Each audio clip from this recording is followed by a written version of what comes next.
Hello, my dear friends. They didn't need water to stay clean, only perfume, powder, and a handful of carefully hidden lies. Behind the corsets and lace, Victorian women mastered the art of smelling pure while living unwashed. Every ritual, from wiping with dry cloths to sleeping on herbs, promised beauty without bathing.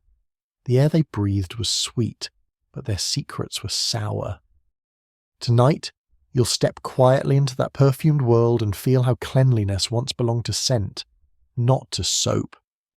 So, before you get comfortable, take a moment to like the video and subscribe, but only if you genuinely enjoy what I do here. And let me know in the comments where you're tuning in from and what time it is for you. It's always fascinating to see who's joining us from around the world. Now we dim the lights, maybe turn on a fan for that soothing background, and let's embark on this journey together tonight.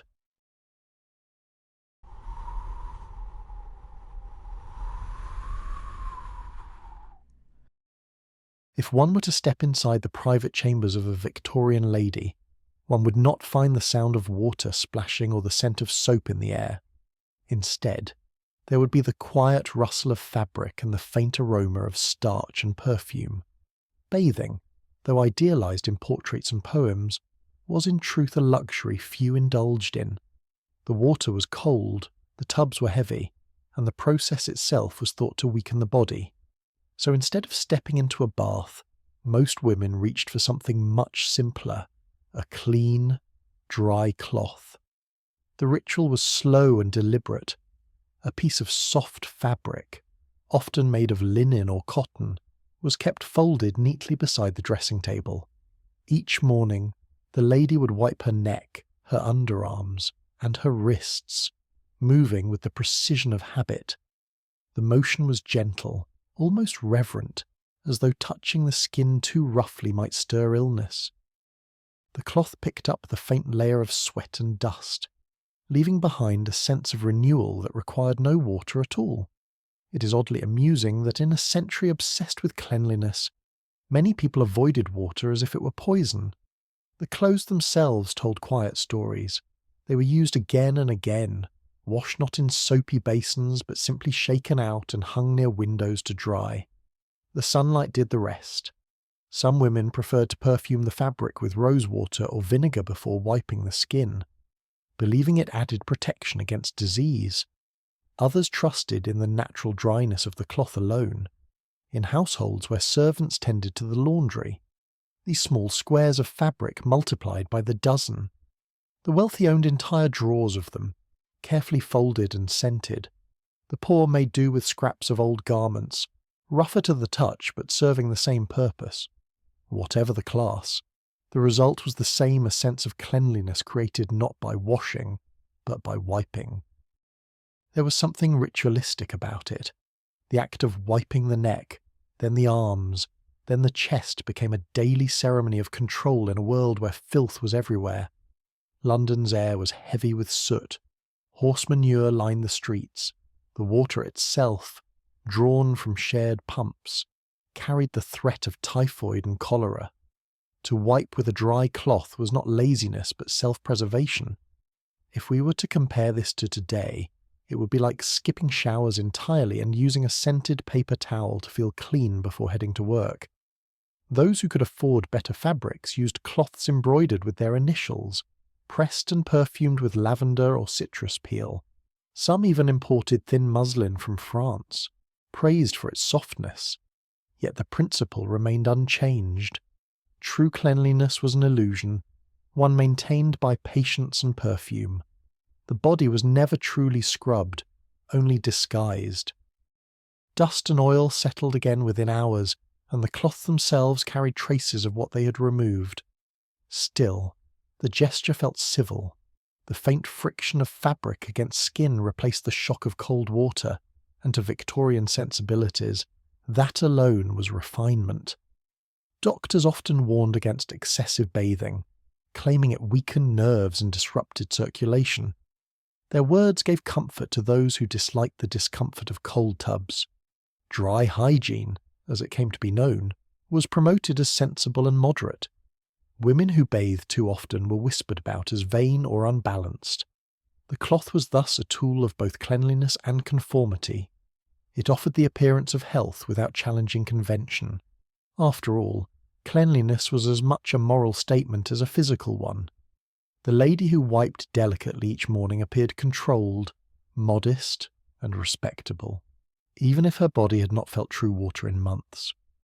I can almost imagine the quiet confidence such a ritual gave, a small victory in a world where dirt was inevitable. It was not about removing all impurities, but about maintaining the illusion of grace. The faint scent of fabric rubbed with rosewater could convince both its wearer and those around her that she was untouched by the grime of the world outside. The gesture was so ingrained that even when baths became more common toward the end of the century, many women still preferred the cloth. Habit, after all, is stronger than change. The clothes themselves aged quickly, their edges frayed, their colour faded from cream to yellow, yet they remained in use until they tore, a testament to frugality and faith in repetition. In the still air of a Victorian bedroom, the quiet act of wiping was as ordinary as breathing. It was the unseen heartbeat of daily life, the space between dust and dignity. The irony is hard to ignore. In an era that built grand public baths and spoke endlessly of purity, the majority found comfort in pretending a dry cloth was enough. The routine required no water, no heat, and little thought. But beneath that simplicity lay the deeper truth of Victorian hygiene that cleanliness was not a state of the body but an illusion of the mind. The soft pressure of fabric gave comfort, even if it removed nothing more than what the eye could see. Women performed it faithfully, believing in its quiet magic, because belief itself was cleaner than water. The clothes would hang again by the window at day's end, swaying slightly in the dim light. The room smelled faintly of starch and lavender. Outside, the streets pulsed with smoke and sweat, but inside, within that small space, there was the illusion of purity. The empire thrived on appearances, and its women mastered the art of looking spotless without ever getting wet.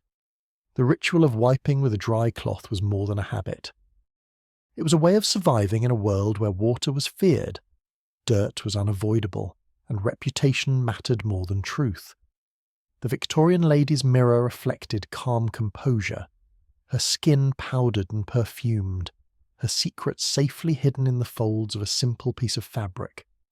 The body might have remained untouched by soap, but the illusion of grace endured.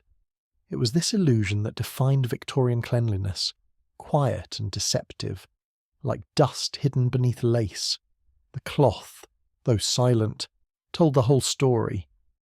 The belief that wiping could replace washing reveals the fragility of what Victorians called cleanliness. Beneath their perfumed cloths lay the same dirt they feared to touch. Yet another method soon emerged, one that promised to hide both sweat and smell even better than linen ever could. It came in fine powder, soft to the touch, and it left behind the scent of flowers that never wilted. In the soft light of a Victorian dressing room, the air often shimmered with the faint mist of powder drifting through the stillness. On polished wooden tables stood small glass jars filled with pale dusts, rice flour, talc, and finely ground starch. These powders were considered miracles of refinement, capable of turning sweat into silk and odour into innocence. Women pressed them gently onto their skin each morning, believing that dryness was the truest form of cleanliness. The act was quiet, graceful, and deceptively pure. There was no need for water, no need for soap. A few dabs beneath the arms, along the neck, and between the breasts were enough to keep the body cool and the conscience clean. It is both tragic and amusing that a handful of white dust was thought to defeat the filth of an entire century. Powder had a life of its own. Once opened, it coated everything it touched. The combs, the mirror, even the air itself. The scent of violets or rose petals floated in the room long after the woman had left, a ghostly fragrance meant to signal refinement. The fine grains clung to her corset and lingered inside the folds of her dress. By the afternoon, it would mix with sweat and oil, forming a paste that no one spoke of but everyone knew. Still, appearances mattered more than truth. Smooth, matte skin was considered moral, a sign of discipline and restraint. Shine was a flaw, a hint of animal life breaking through the surface of civility. The powder erased it, transforming the body into a portrait of composure. On warmer days, women carried small puffs in their handbags, ready to dust themselves in the privacy of carriages or parlours. The motion became instinctive, a light tap against the skin, a soft cloud rising, and the illusion of freshness restored. It was not about hygiene, but about image. Water could cleanse, but powder could conceal. The difference was everything. In public, powder was a mark of gentility. In private, it was a confession of discomfort, a dry disguise for sweat that could not be admitted. If we think of it now, it would be like using a scented dry shampoo instead of ever washing, convincing ourselves that fragrance means purity. The ingredients themselves were as varied as the fortunes of those who used them. The wealthy favoured powders from Paris, packaged in delicate boxes tied with silk ribbons. The poor mixed their own from kitchen ingredients, rice ground fine, cornstarch borrowed from bread dough, even chalk scraped from the walls. All of it served the same purpose, to keep the skin pale, dry, and fragrant. The belief was that moisture carried disease, and dryness was health. To glisten was to be unclean. Every grain of powder became a weapon against the natural workings of the body. Sweat, the body's simplest truth, was seen as something indecent to hide. Servants often stood by during these morning rituals, holding powder boxes open as their mistresses prepared for the day.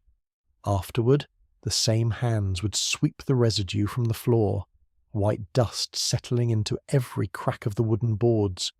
The powder would cling to fabric, leaving faint patterns on corsets and chemises. In time, entire rooms smelled faintly of flowers that had never grown there. Some husbands complained that their wives' kisses tasted of chalk and perfume, though few dared to say so aloud. Cleanliness was no longer a matter of touch, but of scent. The nose, not the eye, decided who was pure. I always find it strange how silence itself seemed part of cleanliness. No splashing water, no rough scrubbing, just quiet dust floating like dignity. In a world that valued appearances above all else, the powder box was as important as the prayer book. Women learned the art from their mothers, passing down not just recipes but gestures. The careful press of the puff, the measured breath while applying it, the soft cough that followed when too much filled the air. To live as a lady was to move through life, leaving traces of fragrance instead of sweat. Behind this ritual was fear. The Victorian body was not only expected to look pure, but also to smell pure. The human scent itself was treated as evidence of moral weakness. Powders promised to erase that. Advertisements claimed they protected against miasmas, the invisible vapours thought to cause illness. In truth, they protected nothing but vanity. The talc absorbed sweat for a moment, only to cake and irritate the skin later. The starch bred rashes beneath layers of fabric. Yet the habit endured, because in a time of rigid morality, beauty was safety. A powdered woman was an acceptable woman. The illusion of control outweighed the discomfort it caused. Factories churned out more and more varieties. Some powders were tinted slightly pink or ivory to mimic the bloom of natural skin. Others sparkled faintly with crushed shell dust, catching the light in candlelit rooms. The luxury versions came sealed in ornate tins with engraved lids, promising elegance in every puff. Yet all of them, whether costly or crude, carried the same quiet lie. They did not cleanse the body, they only silenced it. The powder dulled every sign of life, turning flesh into porcelain and heat into stillness. Over time, the scent of powder became the scent of womanhood itself. To smell of violets was to be respectable. To smell of sweat was to be shamed. The fine dust settled between the folds of empire gowns, into gloves and onto pillows. until it became part of the home itself. Even newborns were dusted to keep their skin dry and white. Cleanliness had become a ritual of covering, not removing. A room filled with powder looked spotless, even as every breath carried particles of the same dust meant to hide decay. The idea of purity had never been so fragile, so literal, or so powdery. A lady could walk into a crowded street and smell like a garden.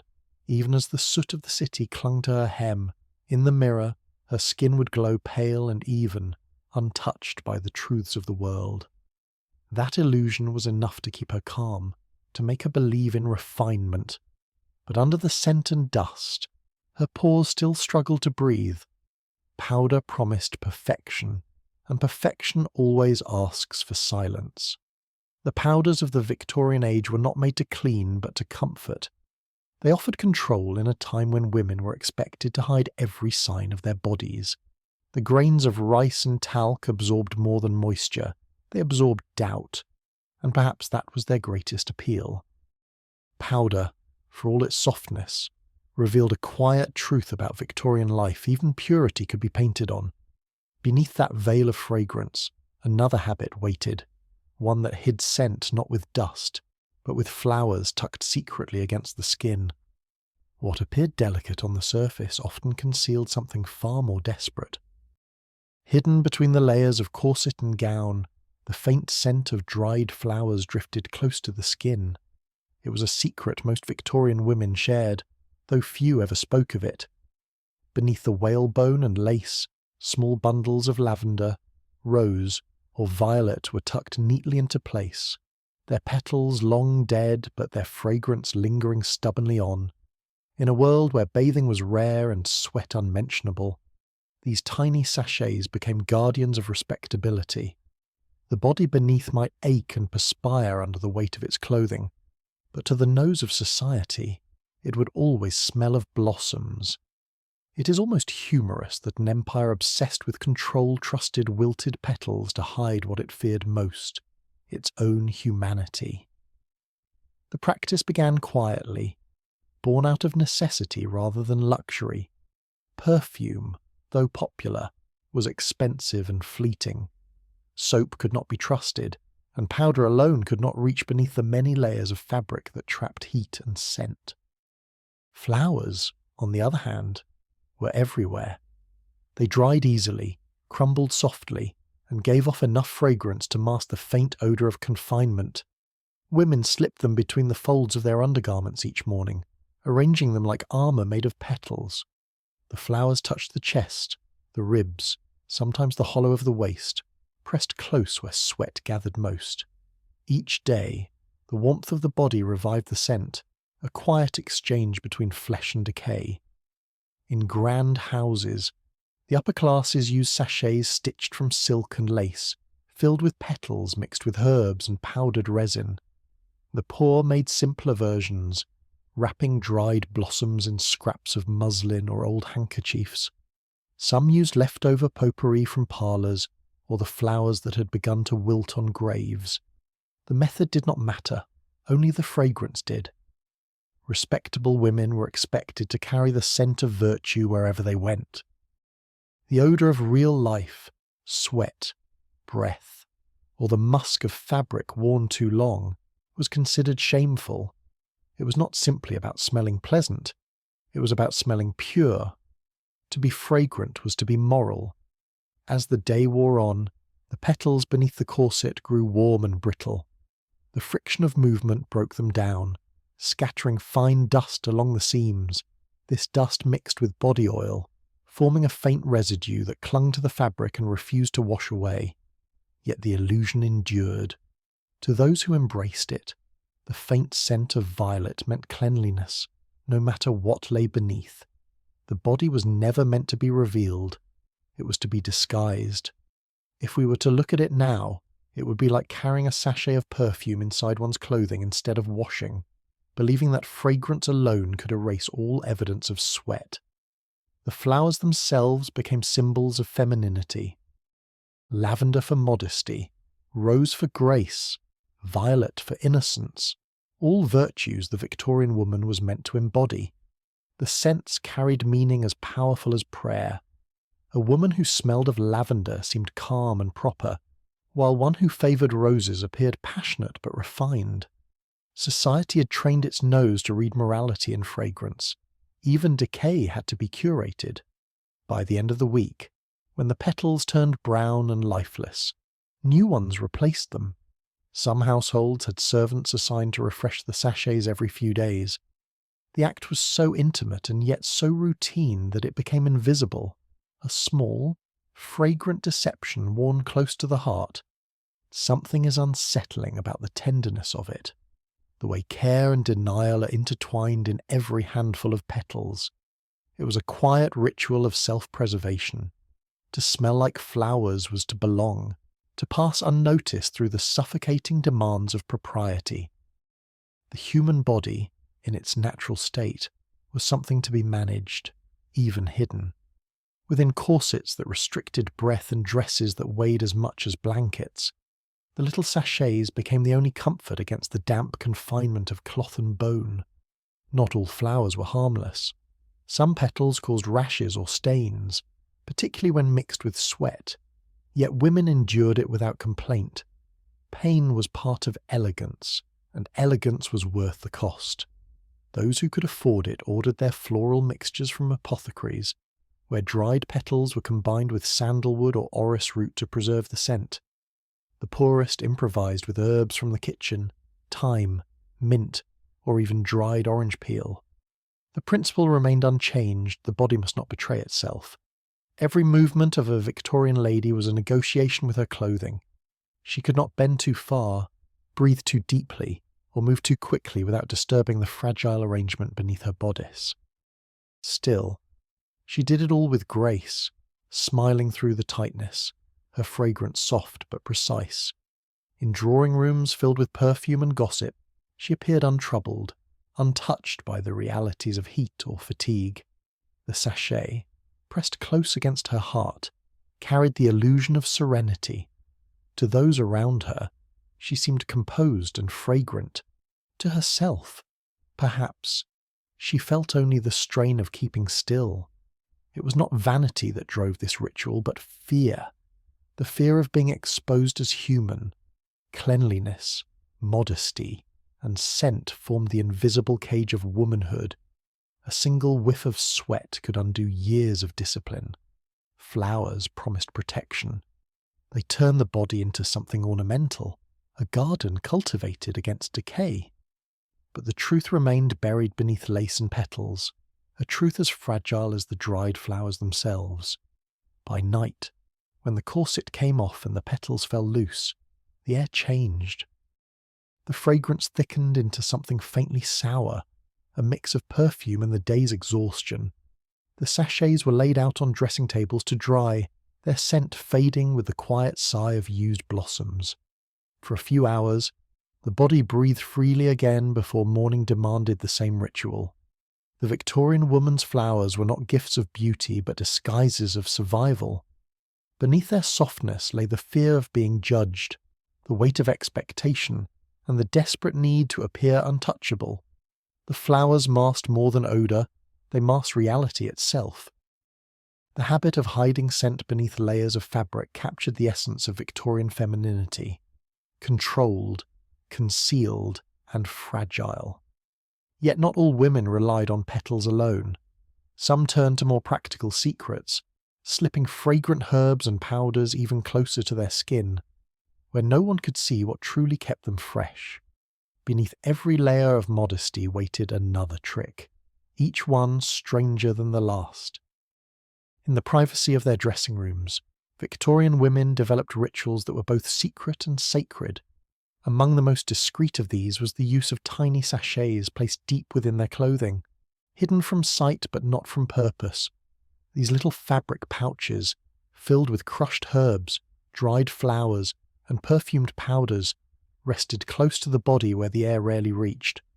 Their task was simple, yet intimate, to make what could not be washed smell like something divine. It is strangely comical that a civilization priding itself on purity relied on hidden bags of flowers to pretend that nature did not exist beneath its silks. The sachets were small enough to fit in the palm, stitched with precision, and often tied shut with thin cords or ribbons. Some were made of soft muslin, others of fine silk, depending on the wealth of the woman who used them. Inside were ground mixtures of lavender, rose petals, violet, and orris root, sometimes blended with starch or powdered resin to absorb moisture. In summer, mint or camphor was added for coolness, though the sensation was fleeting and sometimes painful. The sachets were slipped discreetly into undergarments, pressed against the skin beneath layers of petticoats and corsets. They were meant to mask what Victorian etiquette refused to acknowledge, that beneath lace and propriety, the human body still existed. The placement of these sachets was as deliberate as it was symbolic. The lower body was a forbidden territory, associated with sin and secrecy, yet it was also where scent and warmth gathered most. To conceal this natural truth, women tucked fragrance into their most private places, turning necessity into virtue. The scent that escaped from beneath the folds of skirts was delicate and calculated, just enough to suggest refinement without revealing effort. Cleanliness was not achieved, it was performed. If we were to translate this habit to modern life, it would be like wearing perfumed wipes or deodorant pads in hidden places and believing that artificial scent could replace water. Servants often prepared these sachets in advance, filling them by hand and sewing them shut before laying them out with fresh linen. Wealthy women had entire sets for different seasons, light floral blends for spring, heavier resins for winter, cooling herbs for the heat of summer. The poor, unable to afford such luxuries, made their own from scraps of fabric and whatever herbs were available, dried mint, chamomile, or crushed rose leaves gathered from gardens or markets. For both rich and poor alike, the intention was the same. The sachet served as both protection and disguise. It absorbed sweat, softened odour, and gave the illusion of untouched purity even in the most humid days. Every movement of the body released faint traces of the chosen fragrance. A woman sitting in church, leaning forward to pray, or walking through crowded streets, carried a cloud of scent that mingled with the heavy air of coal smoke and perfume. No one spoke of it directly, but the scent marked her as respectable. To smell fresh without bathing was proof of control, a subtle act of survival in a time when shame was stronger than science. The sachet became an invisible symbol of self-discipline, worn not for pleasure but for protection. The ingredients used were not always safe. Some mixtures contained alum, camphor, or powdered musk, substances that could irritate the skin when trapped under layers of fabric. Yet women endured the discomfort silently, preferring pain to the possibility of smelling human. Modesty required sacrifice. The sachet represented the boundary between nature and decorum, a perfumed veil separating the body from the judgment of others. I find it quietly disturbing how much effort went into hiding the truth that everyone shared. Advertisements in women's magazines celebrated these little pouches as marvels of refinement. They were said to purify the air around the person, a phrase that made their purpose sound less personal and more virtuous. Some shops sold ornate versions embroidered with initials or trimmed with lace, claiming their contents were blended in Paris or Vienna. In reality, most were filled with simple herbs from English gardens, crushed and perfumed to imitate luxury. The deceit did not matter. What mattered was that they smelled expensive, even if they cost next to nothing. The Victorian wardrobe was a fortress of fabric, heavy and airless. Underneath the petticoats, corsets, and drawers, heat collected like a secret. The sachet was the only breath of freshness permitted. It was a small rebellion against discomfort, a hidden garden within confinement. But it was also a symbol of denial, proof that women were expected to be fragrant even where they could not breathe. They were flowers trapped within layers of cloth, blooming in silence for the comfort of others. By night, the sachets were removed and hung to dry, their scent weakened by the day's closeness. Some women replaced them daily, others reused them for weeks, the fading aroma blending with the smell of old linen. It was a cycle of concealment that never ended. Cleanliness had become a choreography: replace, conceal, repeat. There was no real freshness, only the constant struggle to appear untouched by the body's own nature. As doctors began to speak of hygiene in more practical terms, a quiet unease grew among reformers who recognized that fragrance could not replace cleanliness. Yet even they understood the deeper truth: the sachets were not only about smell, but about identity. They allowed women to exist within impossible expectations, to be pure, contained, and graceful even in their most human moments. The sachet, soft and perfumed, whispered the same lie every day: that virtue could be manufactured, that scent could erase shame, and that silence could hide reality. But under the powder and petals, the body still spoke, no matter how faintly. The sachet's delicate fragrance may have soothed pride, but it did nothing to cleanse the skin it touched. The more it was used, the more it trapped what it was meant to hide.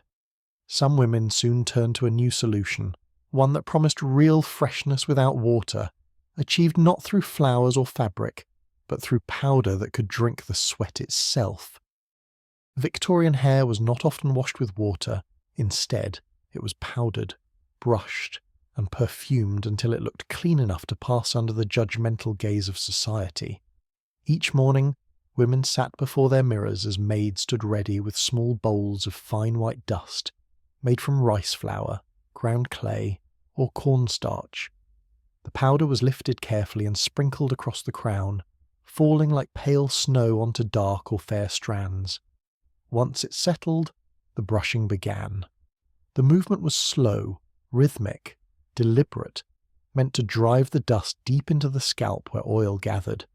The sound of the brush against dry hair filled the stillness of the room. It is quietly absurd that the Victorians managed to turn dust into cleanliness and believed that this was progress. The powder absorbed grease quickly, dulling the shine of unwashed hair until it appeared matte and soft. Maids brushed again and again, watching the powder turn grey with oil before flicking it away. Each stroke of the brush seemed to polish the illusion of purity. The scent of lavender or rose, mixed into the powder, masked the faint musk of sweat. By the time the ritual ended, the lady's hair gleamed faintly under the gaslight, not from cleanliness, but from the fine coating of starch and perfume clinging to every strand. For a society obsessed with appearances, this was enough. The ingredients were simple and cheap: cornstarch, crushed rice, powdered clay, and sometimes even chalk dust from the walls. The wealthy used orris root imported from Florence, prized for its gentle fragrance. The poor used flour from their own kitchens. It was not about luxury, but about control. Water was considered dangerous, believed to chill the scalp and invite illness. Doctors warned that wetting the head too often might weaken the brain or cause neural disturbances. Dry powder, they said, was safer and more refined. And so the ritual continued, one generation brushing the same way as the one before. Each brushing session left the hair full but heavy, carrying the faint shimmer of residue. Over time, the build-up hardened at the roots, trapping dust and sweat. Yet this too was interpreted as beauty, a sign of volume, of hair thickened by care. In portraits, women's hair looked soft and cloud-like, the very image of delicacy. But up close, it carried the stale scent of starch and human heat. Servants often complained of the fine powder coating their lungs, yet they said nothing. Cleanliness, even false cleanliness, was not to be questioned. If we imagine it now, it would be like never washing our hair, only spraying dry shampoo for months and calling it hygiene. The vanity tables of Victorian bedrooms were covered in traces of this ritual. Combs lined with white residue, brushes heavy with grey powder, and basins filled with fallen strands. Some women decorated their powder boxes with carved ivory lids or mirrored insets, turning the act of applying dust into a symbol of sophistication. The scent of orris and rose hung in the air long after the room was empty. Cleanliness had become performance, a delicate dance between deception and discipline. The practice also reflected status. Only women who could afford servants had the time to brush their hair 2 or 3 times a day. The poor, whose work left them covered in soot or grime, could not maintain such routines. Their hair was often tied back and ignored, coated in the same dust that filled the streets. The illusion of purity was therefore not just personal, but social. To have clean-looking hair, even when it was dirty, was to belong to the upper world. Yet beneath the powder, discomfort grew. The scalp itched, the pores suffocated. Some women developed sores or bald patches from the constant brushing. Still, few dared to abandon the custom. To appear greasy was worse than to suffer quietly. Even reformers who preached about modern hygiene often hesitated to suggest frequent washing. Water was too risky, too physical, too natural. Powder was safe, polite, invisible. Something is haunting about the calm precision of it. The slow brushing of hair that never feels water, the endless dust disguising decay. The same society that built vast factories and railways still feared a drop of water on the head. Their progress stopped at the mirror. As decades passed, new blends appeared. Some included coloured powders for different hair shades, others mixed with fine fragrance oils for lasting scent. The ritual changed little. Women still sat in front of mirrors, faces serene, while behind them, maids brushed until both arms ached. The powder rose like mist, settled, and rose again. It coated their gowns, their collars, even the furniture, but no one seemed to mind. The illusion of freshness was worth the effort. When night came, the process reversed. Hair was brushed once more to remove the day's dust. The residue fell to the floor like ash, a reminder of all that had been hidden. The same powder that made women appear clean also marked their rooms with quiet decay. Every stroke of the brush was both cleansing and contaminating.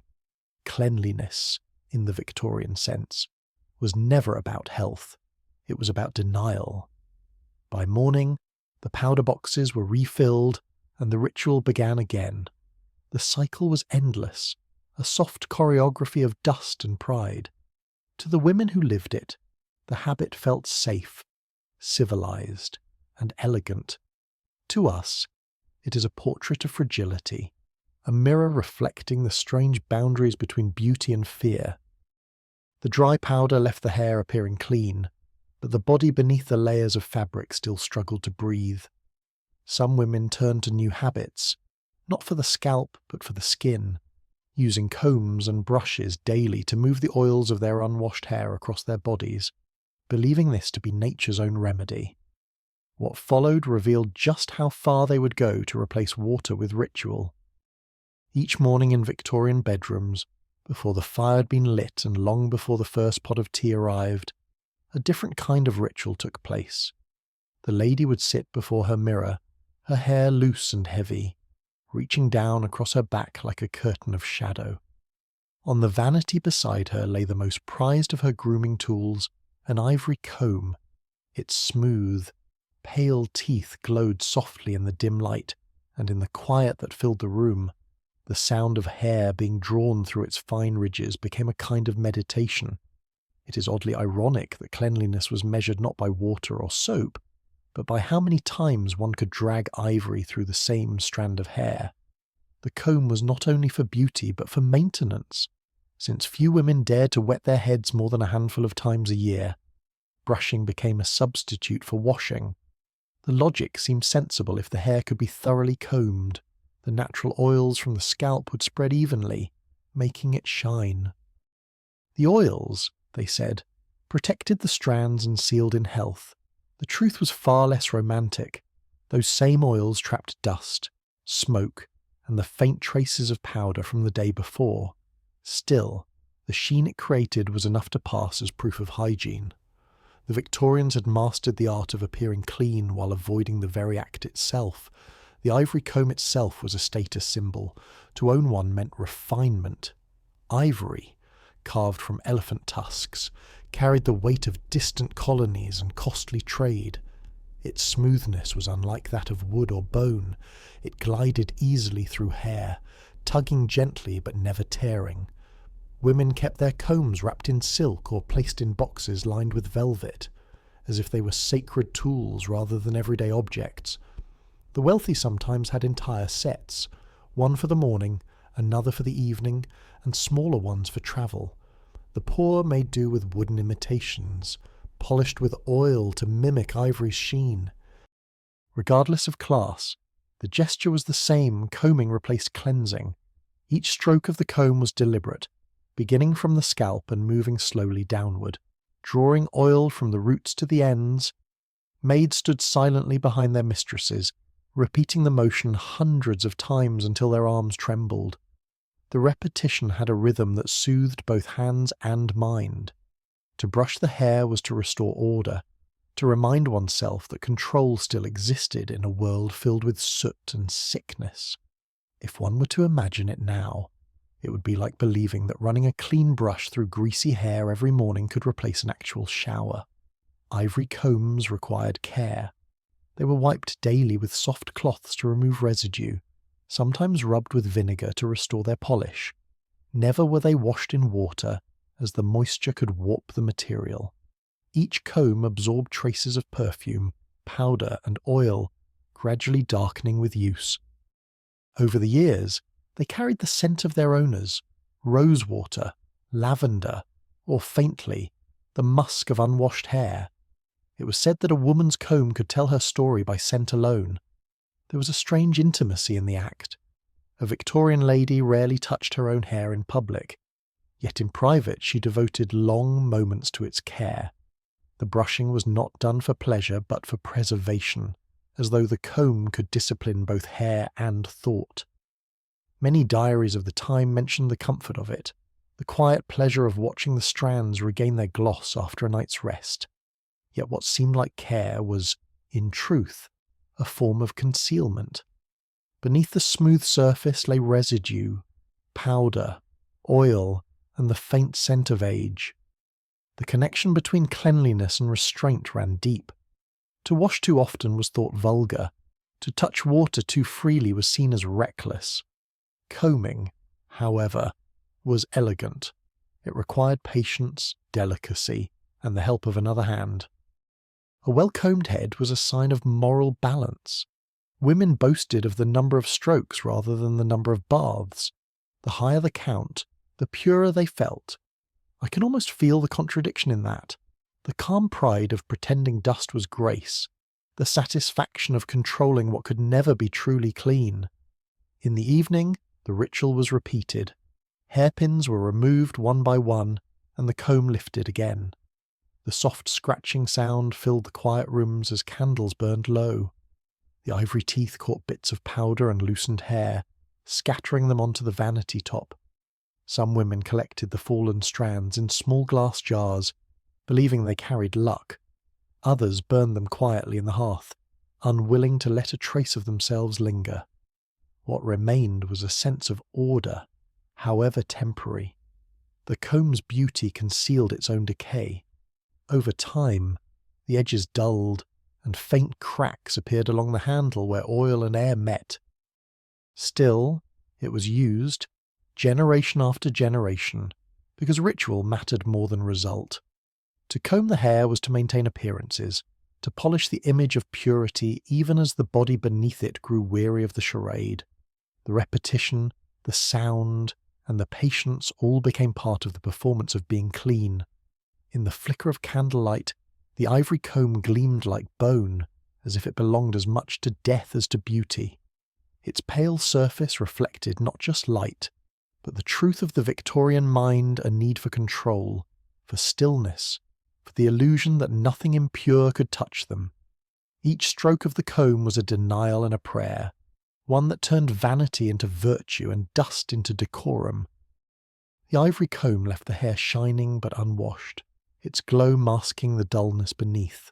Still, the face demanded its own ritual of purity, one that required no water and promised instant freshness, with the help of something even more deceptive, a few drops of perfume on a cloth.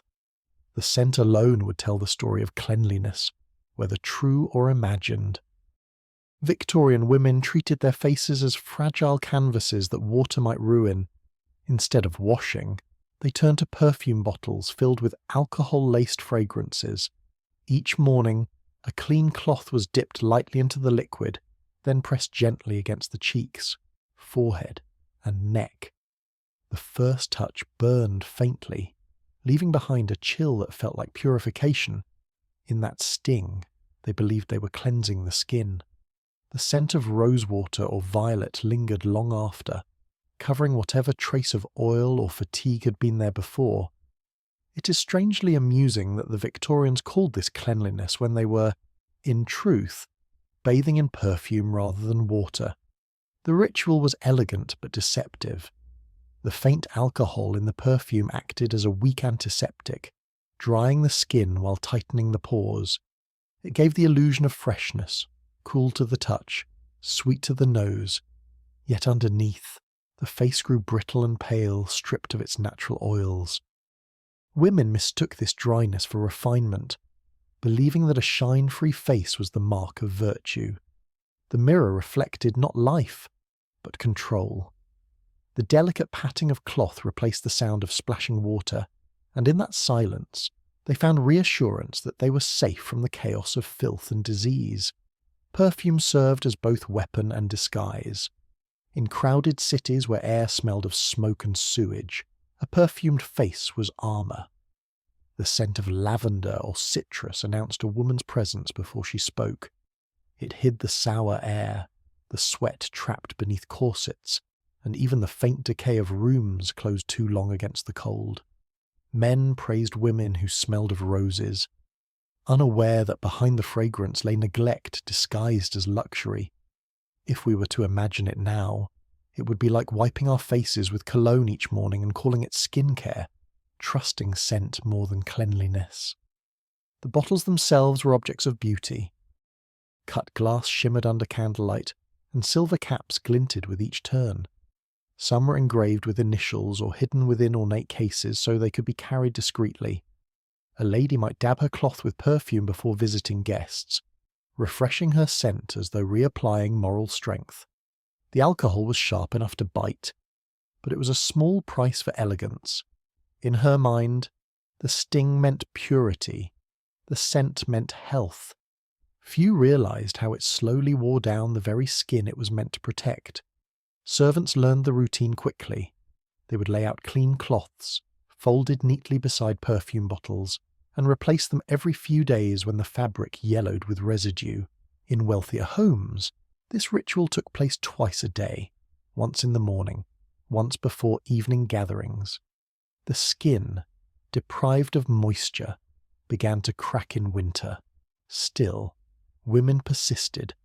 A pale, powdered face was the height of sophistication. To glow with natural oil was vulgar, almost animal. Dryness meant dignity. I find something quietly sad in that, the way they mistook numbness for beauty and silence for purity. The cool sting of perfume became their comfort, their assurance that they were clean in a world they feared to touch. Even illness carried the scent of flowers, even decay was masked by rosewater. The human body was never allowed to be honest. Doctors sometimes encouraged this practice, praising the antiseptic qualities of alcohol and the moral discipline of restraint. They believed that too much water weakened women, both physically and spiritually. The scented cloth, by contrast, represented moderation, a controlled cleanliness free from indulgence. It fit perfectly with the values of the age. To wash too thoroughly was to admit to dirt. To clean too eagerly was to draw attention to the body. Better to wipe gently, dryly, silently. In poorer neighbourhoods, cheap perfumes filled with industrial alcohol and artificial scents flooded the markets. They burned the skin, left blotches, and sometimes caused rashes that never healed, yet they sold easily. The poor wanted to smell refined, to appear untouched by the soot and sickness around them. For them, perfume was not vanity, it was survival. It was the scent of dignity in a life where water was cold, dirty, and scarce. At night, the scent clung to pillows and sheets. The alcohol evaporated quickly, leaving behind the faint sweetness of flowers overlying something human and tired. Some women slept beside open windows to breathe easier. Others preferred the closed comfort of their perfumed rooms. The air was thick but familiar. It was the smell of self-control, the fragrance of denial wrapped in beauty. This ritual of wiping the face with perfume was never truly about hygiene. It was about composure. To feel the brief sting of alcohol was to feel in command of one's body, even if that body was never clean. The coolness of the cloth and the whisper of fragrance created a calm illusion that life, no matter how harsh outside, remained delicate within.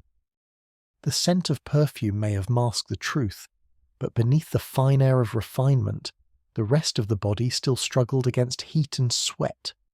For many women, the answer was to carry that fragrance with them, not on the face, but on the very fabric they wore, sprayed across their dresses and sleeves until every movement released the illusion of purity once more. Victorian women learned to perfume themselves not through their skin, but through their clothes.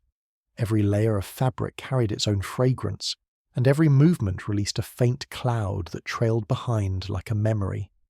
Bottles of perfume sat on vanity tables beside brushes and powder boxes, their crystal sides catching the morning light. The scents inside were powerful rose, violet, musk, and sometimes sharp blends of clove or amber meant to last through the day. Instead of bathing, women sprayed or dabbed the perfume directly onto their gowns and sleeves, believing that fragrance could purify what water could not reach. It is almost laughable that the smell of flowers was seen as a replacement for soap and water, yet in the Victorian age, it was considered the height of sophistication. The fabrics themselves drank in the perfume greedily. Heavy cotton, silk, and velvet held the scent for days, sometimes weeks, depending on the blend. Women layered the fragrance, applying it again and again until their clothing seemed to breathe its own life. When they walked into rooms, the air changed. The perfume drowned out the odours of sweat, cooking smoke, and the foul breath of city streets. It was both mask and armour, a sweet shield against the dirt that pressed in from every direction.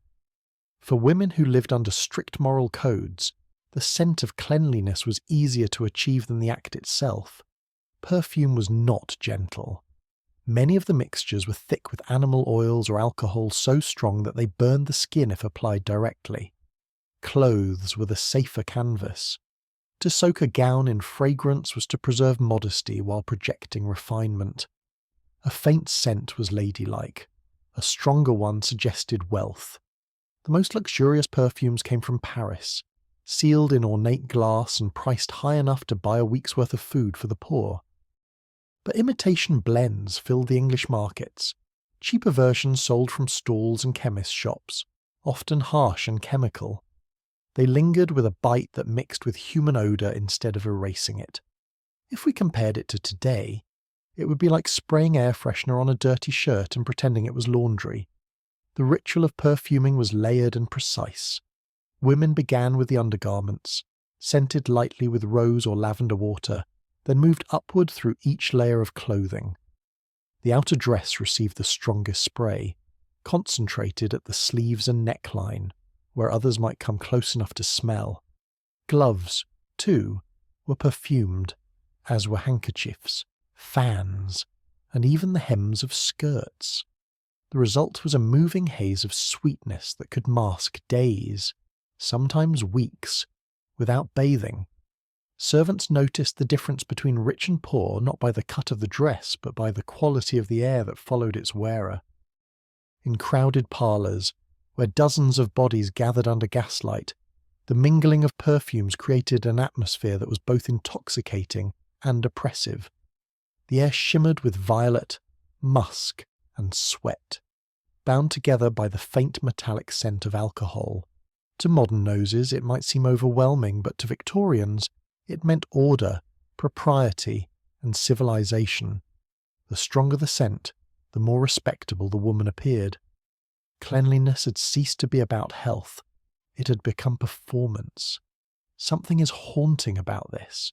The idea that purity could be sprayed on, that the body could disappear beneath layers of fragrance and cloth. It was a way of controlling perception, of existing only through scent. The woman herself became secondary to the perfume she wore.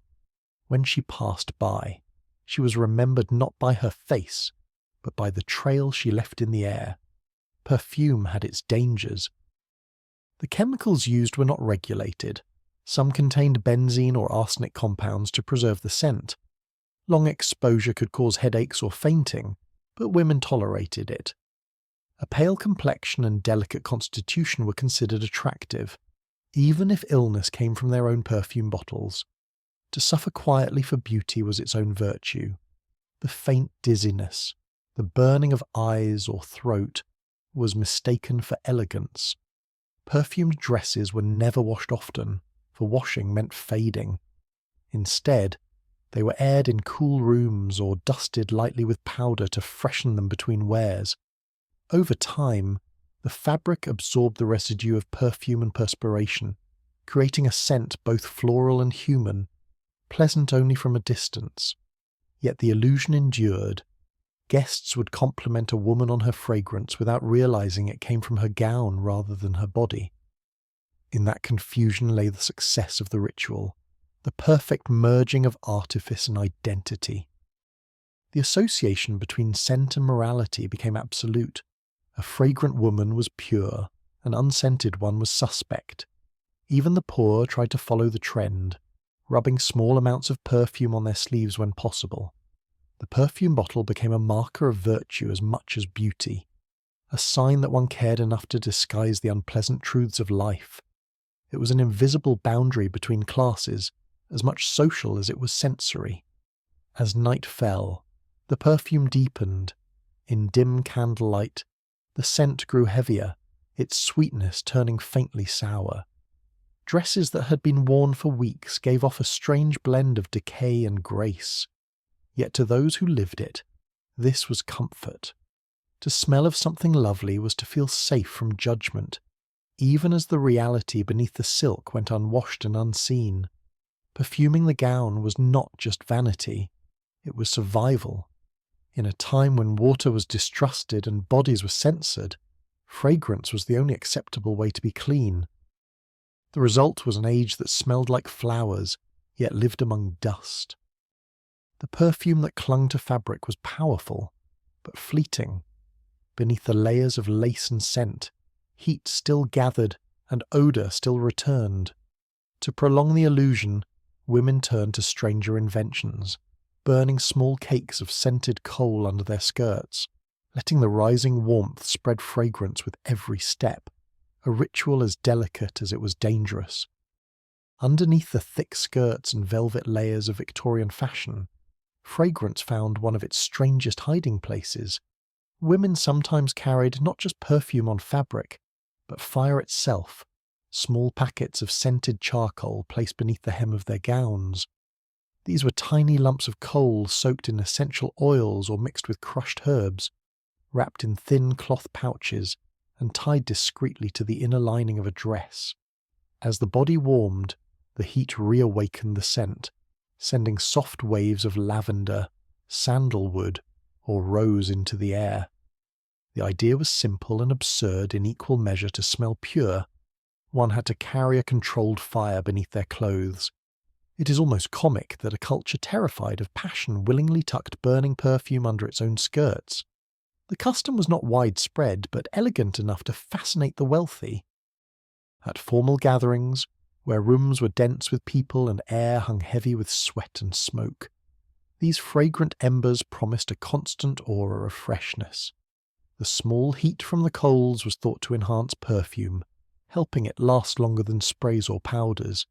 It was an invisible trick, one that blurred the line between luxury and danger. Servants prepared the pouches before a party, lighting the small coal just enough to smoulder, then sealing it within layers of linen so it would not scorch the gown. Once tied beneath the hem, it remained warm, hidden, and alive. The lady who wore it could glide through the room, trailing a scent so steady it seemed almost magical. Yet the illusion came with risk. The gowns of the time were made from flammable materials, cotton, muslin, tulle, and the coals, even when covered, could ignite them with the smallest spark. A careless movement or a gust of air could turn refinement into tragedy. Newspapers occasionally reported stories of women whose dresses caught fire at parties, though few admitted the cause. To preserve decorum, these accidents were blamed on candles or fireplaces, never on the secret fires carried under their skirts. Still, the habit persisted among those who valued reputation over reason. If we were to imagine it now, it would be like wearing a heated perfume device inside our clothes, convinced that elegance is worth the risk of burning. The coals were often perfumed with essential oils imported from the East, cinnamon, jasmine, or frankincense. For the wealthy, these exotic ingredients symbolized empire and refinement. Their warmth released fragrance slowly, filling small rooms without the need for fresh air. The effect was especially prized in winter, when the cold made other perfumes fade quickly. In large homes or carriages, where air circulation was poor, the scent from these pouches offered the illusion of cleanliness and control.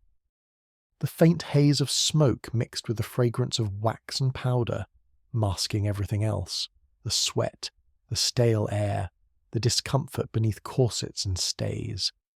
The act of carrying heat beneath layers of cloth was intimate, almost secretive. Few men knew the trick. It was passed quietly among women through whispers, servants, and ladies' magazines. Something was daring about it, a soft rebellion cloaked in propriety. The same society that demanded modesty also admired the subtle danger of a woman who smelled impossibly sweet, her fragrance shifting with each movement like breath itself. Even as she stood still, the air around her pulsed gently, alive with warmth and scent. I find this practice both fascinating and unnerving. How beauty could flirt so closely with harm and call it grace. It spoke to a deeper truth of the age that control mattered more than comfort, and appearance mattered more than safety. To risk fire for fragrance was a quiet metaphor for Victorian womanhood itself, restrained, delicate, and always on the edge of peril. Over time, perfumed coals evolved into milder versions, sachets filled with warm spices or dried herbs, heated gently before being tucked into skirts. Some women preferred resin pellets that release scent when warmed by the body rather than flame. These safer substitutes still carried the same charm, heat transformed into perfume, purity born of danger. But they never matched the strange allure of the original. The whisper of risk had always been part of the appeal. At grand balls or theatre evenings, the heat from these small pouches would intensify, mingling with the candlelight and the perfume of others. The entire room seemed to shimmer with scent, each person carrying their own invisible fire. Beneath the lace and satin, 1,000 small flames flickered unseen, feeding the illusion of elegance while consuming the air itself. The practice eventually faded as fashions changed and fabrics grew lighter. By the end of the century, it was considered old-fashioned, even reckless. Yet for decades, these hidden embers had defined an era's idea of refinement. To be fragrant was to be civilized, and if that meant carrying fire beneath one's clothes, so be it. The glowing coals were more than fragrance. They were symbols of desire disguised as decorum, heat hidden beneath propriety. The scent they released was not just of flowers, but of quiet defiance, the faint smoke of beauty smouldering under restraint. The secret fires beneath Victorian skirts show how far women went to maintain the illusion of purity. But while their clothes carried warmth and scent, their mouths had to stay just as refined. The next ritual of cleanliness would not involve perfume or fabric. but breath itself, disguised through herbs and mint leaves hidden on the tongue. In an age when water was feared and soap distrusted, even the simple act of keeping one's breath fresh became a ritual of invention. Victorian women did not rinse their mouths or brush their teeth as we understand it today. Instead, they relied on leaves and herbs, the faintest offerings of nature, to disguise what could not be cleansed. Each morning, after dressing and powdering, a lady might select a few dried mint leaves, a sliver of cinnamon bark, or a seed of dill, placing it quietly on her tongue. The slow release of flavour was thought to purify the mouth and calm the stomach. It was a gentle lie, a way of smelling clean while remaining untouched by water. It is almost endearing that an empire that conquered half the world placed its faith in a leaf to hide the scent of decay. The habit was both practical and symbolic. Clean breath was a sign of grace, a form of moral hygiene that mattered more than physical cleanliness. In parlours where conversation was an art, a foul scent could ruin not just a moment but a reputation. So women learned to keep mint leaves in small pouches or silver boxes, tucked discreetly within their handbags. Some even carried tiny glass vials filled with spiced tinctures, alcohol mixed with clove or fennel, which they dabbed onto their tongues before social visits. The sting of the mixture brought a momentary freshness, followed by the warmth of spice. To onlookers, this seemed refined. To the women themselves, it was a quiet necessity. Water was rarely part of the equation. Doctors warned that rinsing too often could harm the gums, and toothbrushes, when used, were made of stiff bristles that damaged rather than cleaned. Most people preferred to rely on nature's small comforts. The scent of mint symbolized purity, cinnamon evoked warmth and refinement, and dill carried the promise of health. Women believed these herbs balanced the body's humours and kept away illness. They did not understand bacteria, but they feared rot and odour, and that fear became etiquette. For the wealthy, apothecaries offered elegant solutions, lozenges made of crushed mint and sugar, pastilles flavoured with rose or anise, even thin wafers soaked in alcohol and perfume. These small indulgences served both as breath fresheners and social accessories. A lady could offer one to a guest after tea, the gesture delicate and polite. Each sweet dissolved slowly, leaving a trace of fragrance rather than true cleanliness. Beneath the charm was the same denial, the belief that sweetness could hide decay. If we compare it to modern times, it would be like skipping toothpaste entirely and chewing flavoured paper, calling the taste of mint a sign of health. The poor, of course, had simpler means. They used fresh herbs from gardens or markets when they could find them. In industrial cities, where smoke blackened teeth and foul air thickened the breath, a sprig of mint was a rare luxury. Still, it became a small comfort on long days. Factory girls sometimes carried crushed mint in pockets, inhaling the scent during breaks to clear their lungs. Even in hardship, the ritual endured, a reminder that civility could be maintained with something as humble as a leaf. Men had their own methods, often harsher. They chewed tobacco or soaked cloves in brandy, their version of refreshment, but women, bound by modesty, relied on the soft and fragrant. Their habits were discreet, performed behind fans or veils, with the same composure that governed all aspects of Victorian femininity. The breath, invisible and intimate, had to remain under control. The idea that one's body could betray itself through scent was intolerable. There was also a spiritual dimension to the practice. Religious pamphlets of the time described fresh breath as a sign of inner virtue, an outward expression of purity. Decay, on the other hand, was considered evidence of sin or moral weakness. The link between health and morality blurred until one became indistinguishable from the other. To smell sweet was to be good. To smell foul was to fall short of grace. The smallest herb pressed between the teeth thus carried the weight of judgment.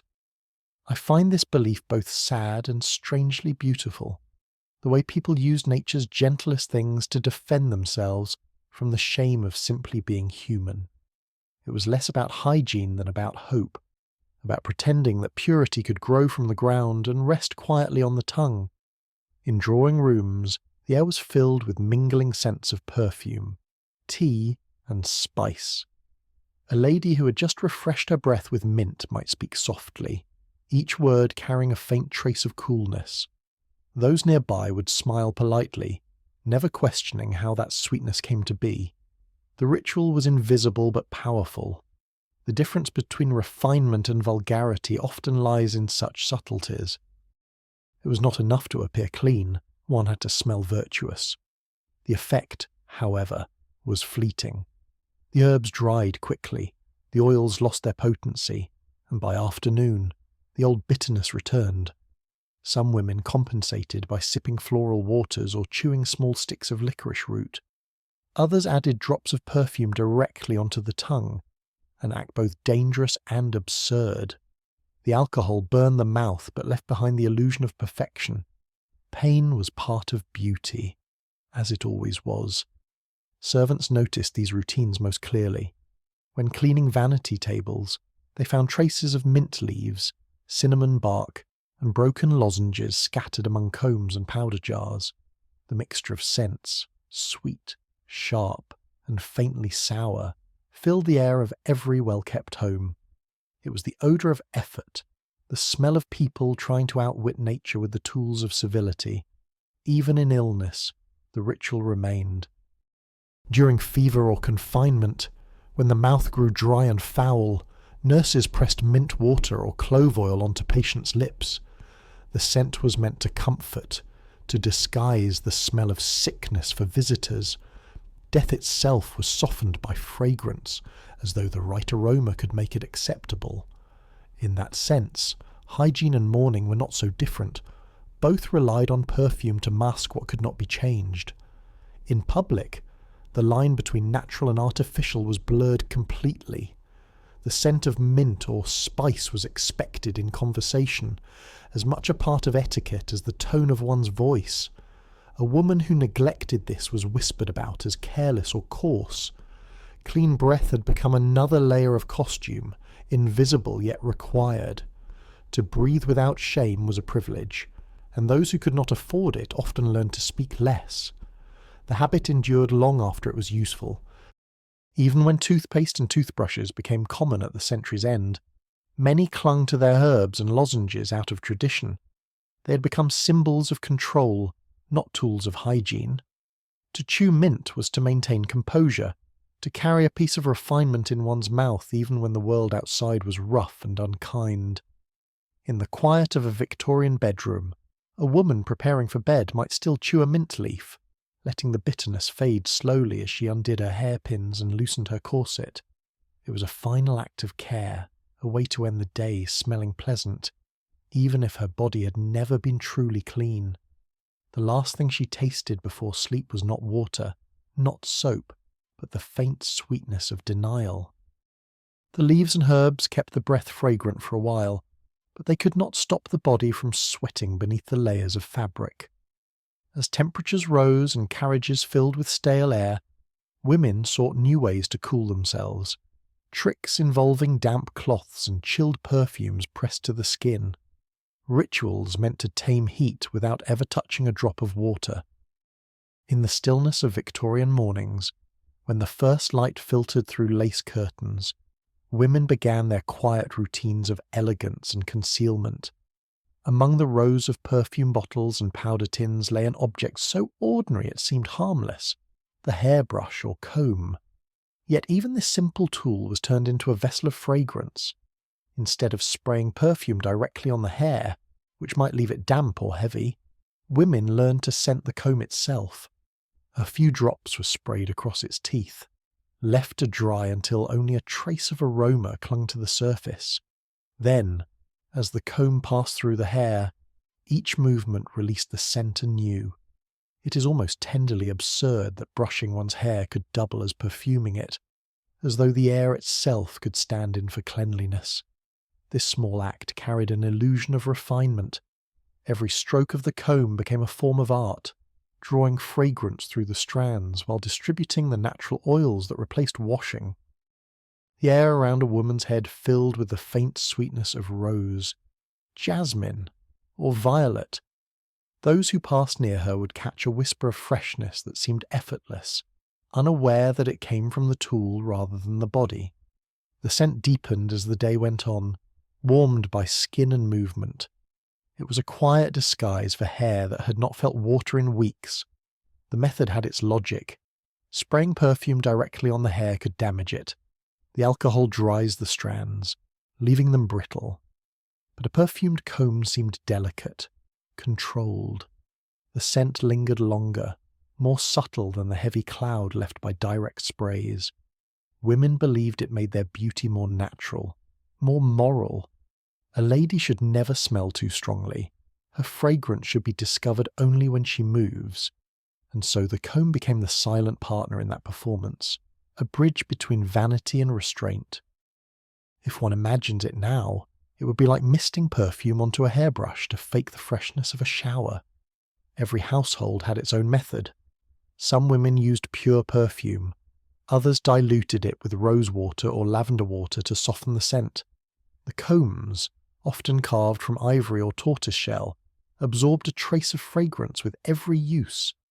They were wiped carefully afterward with soft cloths and placed back on dressing tables like sacred tools. The wealthy had entire sets of brushes and combs for different scents, one for morning freshness, one for evening elegance.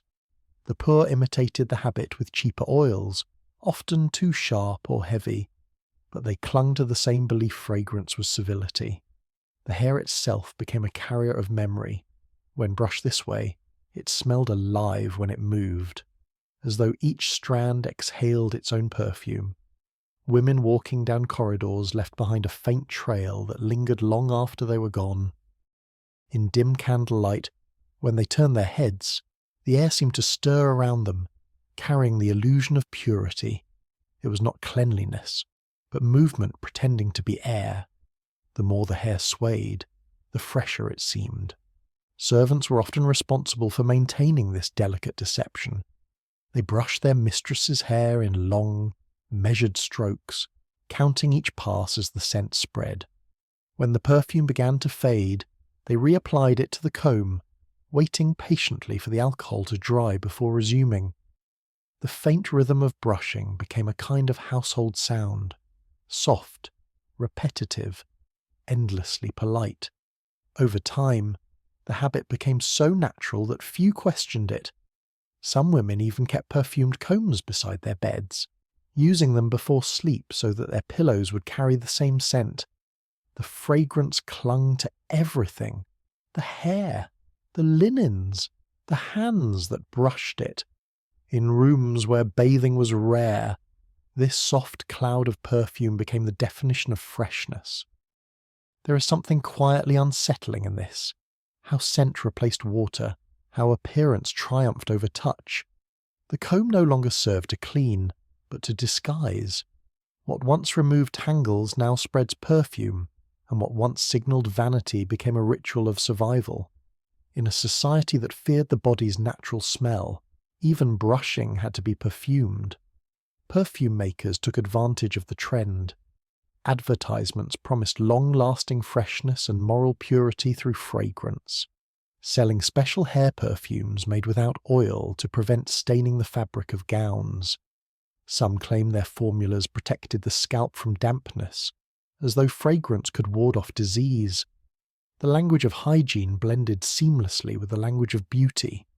The hairbrush became both a medical tool and a moral symbol. In salons and drawing rooms, the difference between scented and unscented hair was subtle but powerful. A woman whose hair released perfume when she turned her head appeared refined, disciplined, untouched by labour. Her fragrance moved before her, announcing her presence.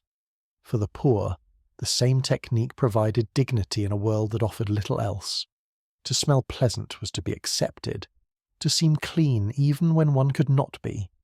Yet beneath the layers of powder and scent, the scalp itched and the strands grew heavy. Dust clung to the oils, forming a thin film that dulled the light of real hair. Still, the brushing continued. The illusion mattered more than the truth, A lady who smelled of flowers could not possibly be unclean, or so she was taught to believe. At night, the perfume remained. The same comb used in the morning passed once more through tired strands, leaving the bed sheets faintly fragrant. It was both a comfort and a disguise. Sleep came easily when the air smelled gentle, even if the head that rested upon the pillow was far from clean. The act of perfuming the comb turned hygiene into theatre, a daily performance carried out in silence. To outsiders, it was elegance. To those who lived it, necessity.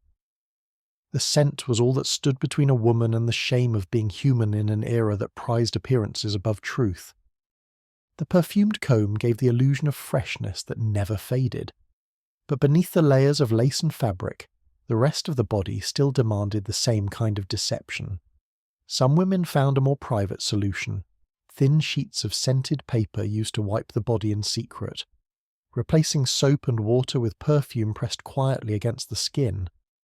Among the many private rituals of Victorian womanhood, few were as delicate or as quietly revealing as the use of scented paper to clean the body, hidden from sight, tucked into small boxes or embroidered pouches.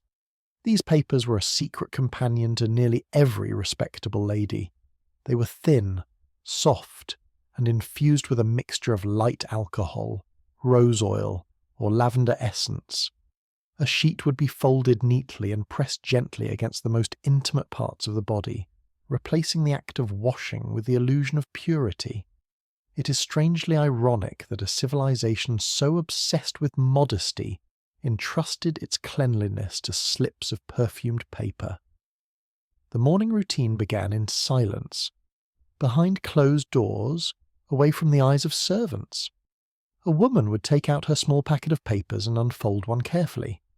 The fragrance rose faintly, clean and floral, hiding the sharp sting of alcohol beneath it.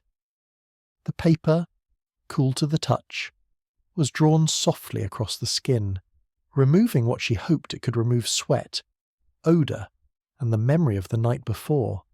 The act was both intimate and impersonal, mechanical and necessary. When finished, the paper was folded again and discreetly discarded, often burned in the hearth.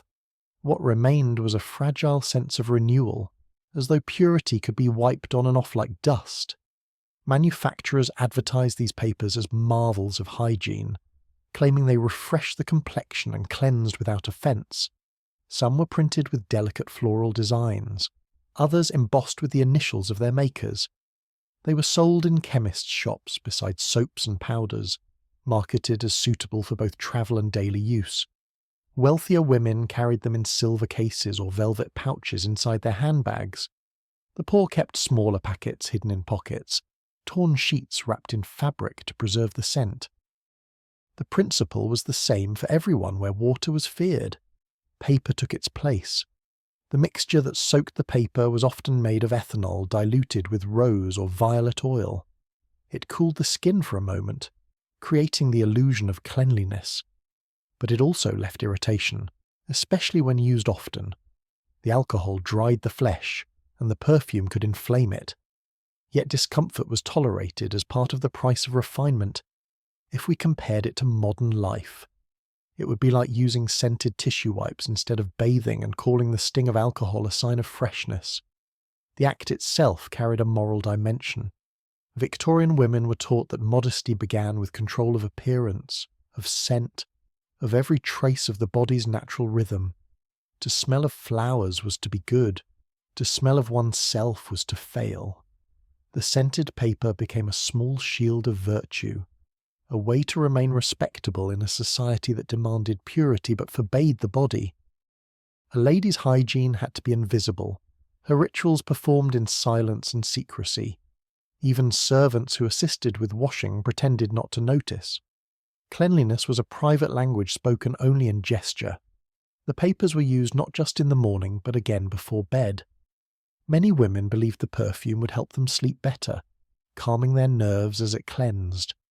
The smell of rosewater filled bedrooms, mingling with the scent of powder and linen. Some even tucked an unused sheet beneath their pillows, a quiet comfort against the unease of confinement. The act of wiping was not about removing filth, it was about keeping the idea of filth at a distance. As with many Victorian inventions, these papers revealed both ingenuity and fear. They combined technology and denial, replacing physical effort with the gentleness of ritual. The paper was soft enough to feel luxurious but disposable enough to suggest modest restraint.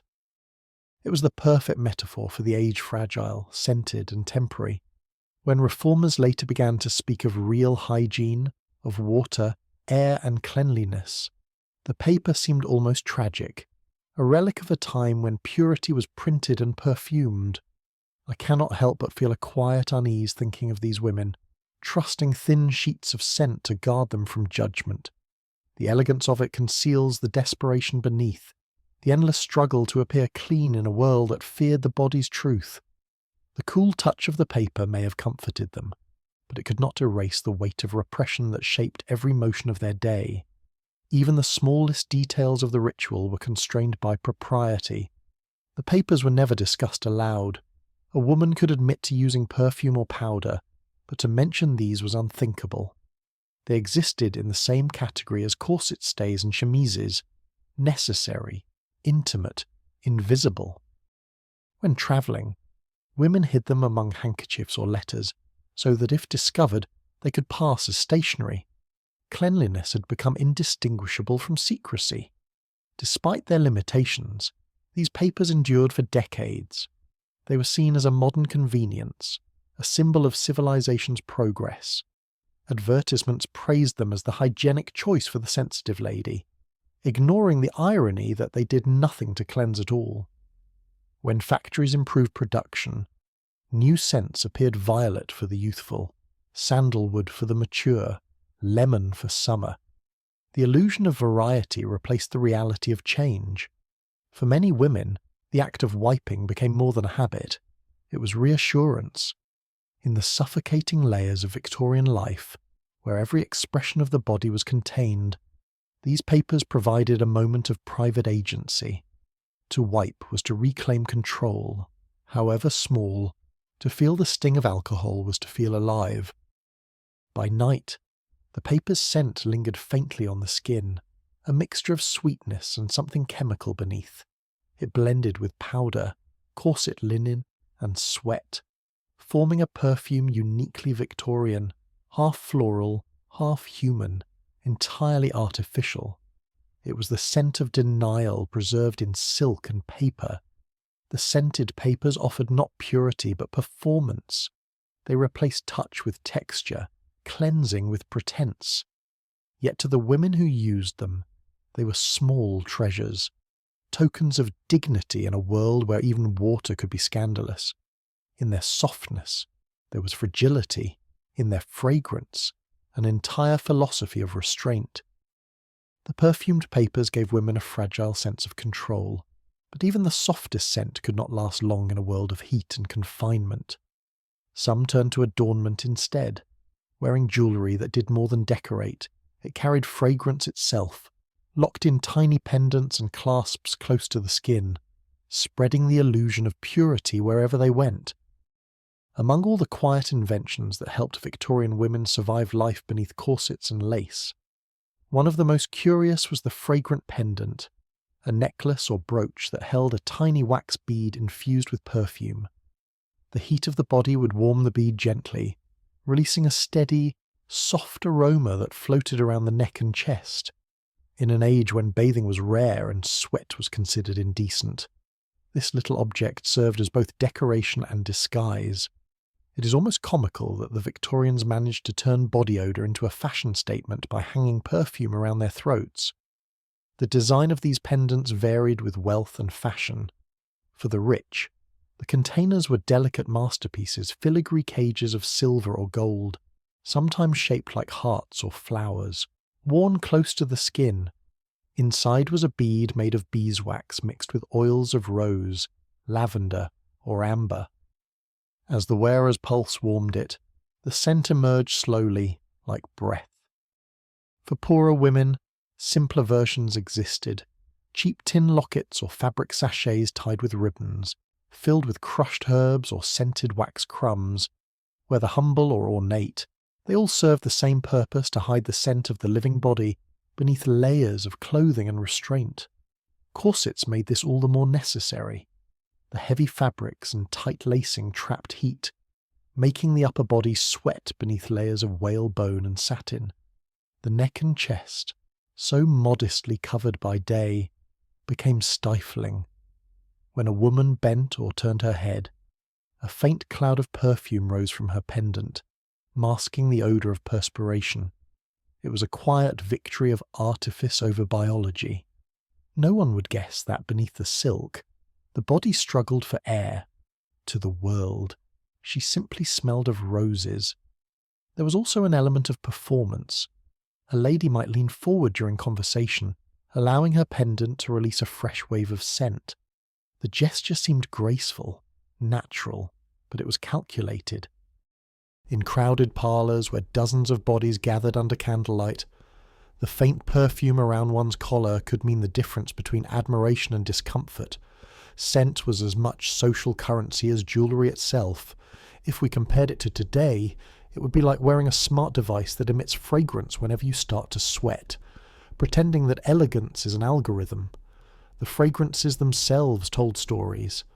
Rose was the scent of innocence, lavender of virtue, and amber of quiet sensuality. Choosing a scent was choosing an identity. Some women even commissioned custom blends from perfumers, ensuring that their aroma was as unique as their name.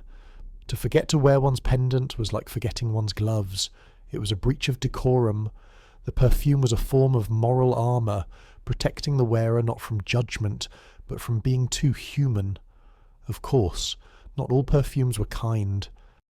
The ingredients could be harsh: camphor, benzoin, or even mercury compounds, to stabilise the wax. The heat of the skin made these fumes stronger, and prolonged exposure caused headaches or nausea, yet women endured it. The discomfort was minor compared to the disgrace of being thought unclean. A pale complexion and faint dizziness were even fashionable. They implied delicacy. The body was allowed to suffer as long as it appeared graceful. There was also symbolism in where the pendant rested. Positioned over the heart, the fragrance seemed to emanate from within, as though virtue itself had a scent. Some moralists even praised the practice, claiming that a perfumed woman reminded others of heaven. The irony was painful. The same perfume that soothed the senses often concealed infection beneath. Sweat trapped under corsets caused rashes and sores, but perfume erased them from conversation. Respectability depended on pretending that such things did not exist. It is quietly tragic to think how women turned scent into survival, how they carried sweetness where the body rebelled most fiercely. Each breath of fragrance was a denial of discomfort, a promise that they were still in control of their own presence. When the day ended, the beads cooled, hardening again until the next morning. Many women kept multiple pendants, one for daytime, one for evening gatherings, and another for travel. Some even hung small ones inside their drawers to scent undergarments. The wax beads were replaced weekly, their fragrance renewed by hand. In this way, perfume became a rhythm of life, as regular as prayer. In ballrooms, the combined scent of hundreds of such pendants created an atmosphere thick and dizzying. Men described it as sweet suffocation, but women found comfort in it. Among so many bodies, so much heat, it was reassuring to know that their own odour was hidden, that their dignity was safe behind invisible walls of fragrance. The air itself became a corset, laced with scent and secrecy. Perfumed jewellery blurred the line between ornament and necessity. It was beauty with a purpose, art with an alibi. Every clasp, every hinge, every bead served a hidden function to contain what could not be confessed. Even the faint shimmer of gold around a throat was more than vanity. It was defence. By the century's end, when hygiene began to modernise, these jewels slowly disappeared. But for decades, they were as essential as gloves or fans, symbols of a woman's refinement and her silent battle against the human body. Their disappearance marked more than a change in fashion. It marked the first step toward accepting that cleanliness required water, not perfume. The perfumed pendant remains one of the most intimate artifacts of the Victorian age. It carried within it both art and anxiety, both beauty and fear. In that small bead of wax beating gently over a woman's heart lay the whole contradiction of her world, the desire to be pure while hiding what purity denied. The scented pendants gave women grace in the eyes of others, but no perfume could truly silence the body. Beneath the corset, heat gathered and sweat remained, demanding another secret to maintain the illusion of freshness. Some women found it by hiding fragrance inside the garment itself, a method even closer to the skin, where scent and shame met in silence. Beneath the tightly laced layers of a Victorian corset, the body fought a silent battle against heat, pressure, and breath. To those who saw a lady standing tall in her gown, she appeared graceful and composed, but beneath the satin and whalebone, her skin was trapped in still air. Bathing was rare, sweat inevitable, and modesty forbade any open mention of what the body endured. Out of this silence came yet another invention of elegance, a small perfumed cloth placed inside the corset, resting directly against the ribs. The purpose was simple: to let the middle of the body breathe in fragrance even when it could not breathe at all. It is almost absurd that the Victorians fought nature with perfume-soaked rags, pretending that scent could replace comfort. These perfume cloths were small, usually squares of fine linen or muslin, soft enough not to chafe against the skin.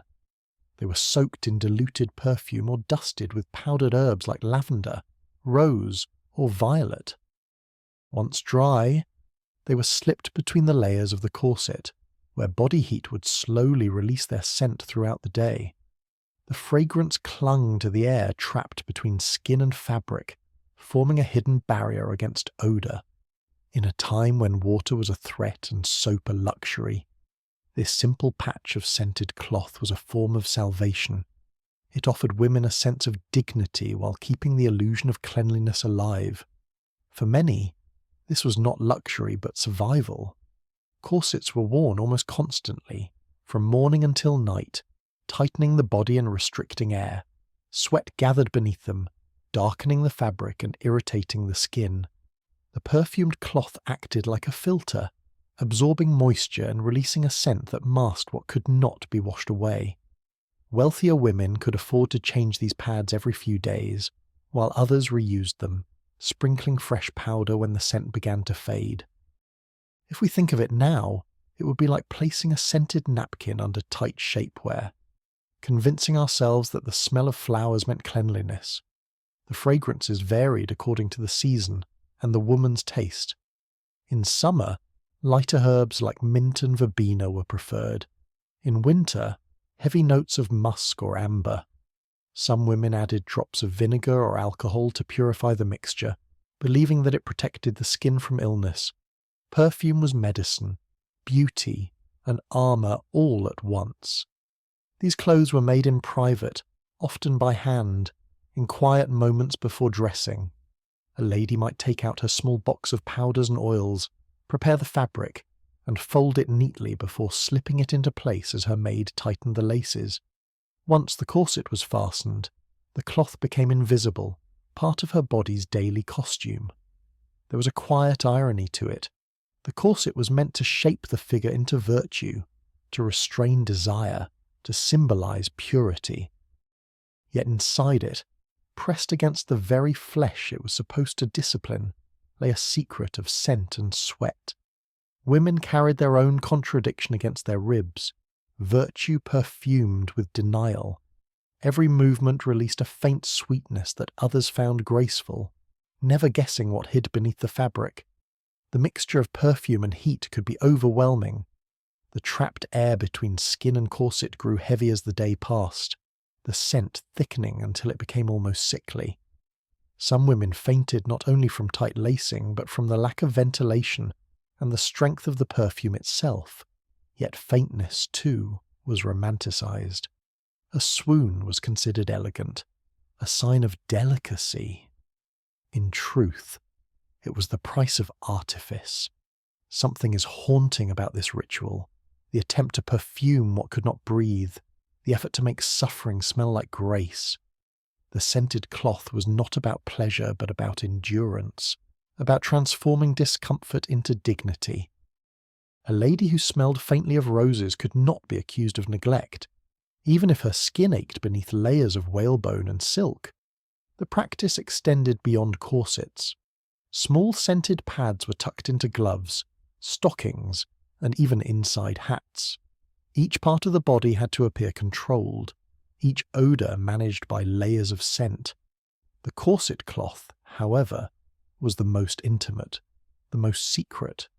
It touched the skin where propriety demanded silence, where sweat and heat gathered but could not be spoken of. To wear one was to participate in a collective deception, the performance of purity upheld by fragrance. Servants often knew the truth best. When cleaning corsets, they found the clothes stiff with dried perfume and moisture. Some were stained dark from prolonged wear, others brittle from repeated drying. Yet even these remnants smelled faintly pleasant, carrying the ghost of flowers over the reality of human labour. For working-class women who could not afford perfume, scraps of fabric sprinkled with herbs served as substitutes. The effect was shorter-lived but no less meaningful. Scent, however brief, gave the illusion of refinement. Perfumers profited from the trend. They sold corset sachets in small boxes, pre-scented and wrapped in paper with delicate lettering. Advertisements promised lasting freshness for the fashionable figure, claiming that the blend would prevent faintness and restore confidence. None mentioned that the same corset often left bruises along the ribs and caused deformities of the spine. Hygiene and vanity had merged into one, the art of suffering beautifully. By evening, the perfume on the cloth faded, mingling with sweat and powder, until it became an indistinct haze of sweetness. When the corset was finally unlaced, the air that escaped carried both relief and decay. The scented pad was removed, folded, and placed aside to dry, ready to resume its duty the next day. Few questioned the necessity of it. The illusion of freshness was as vital as breath itself. The scented cloth inside the corset was a quiet symbol of the Victorian condition, how every act of control concealed something deeply human. Beneath the fragrance, there was discomfort.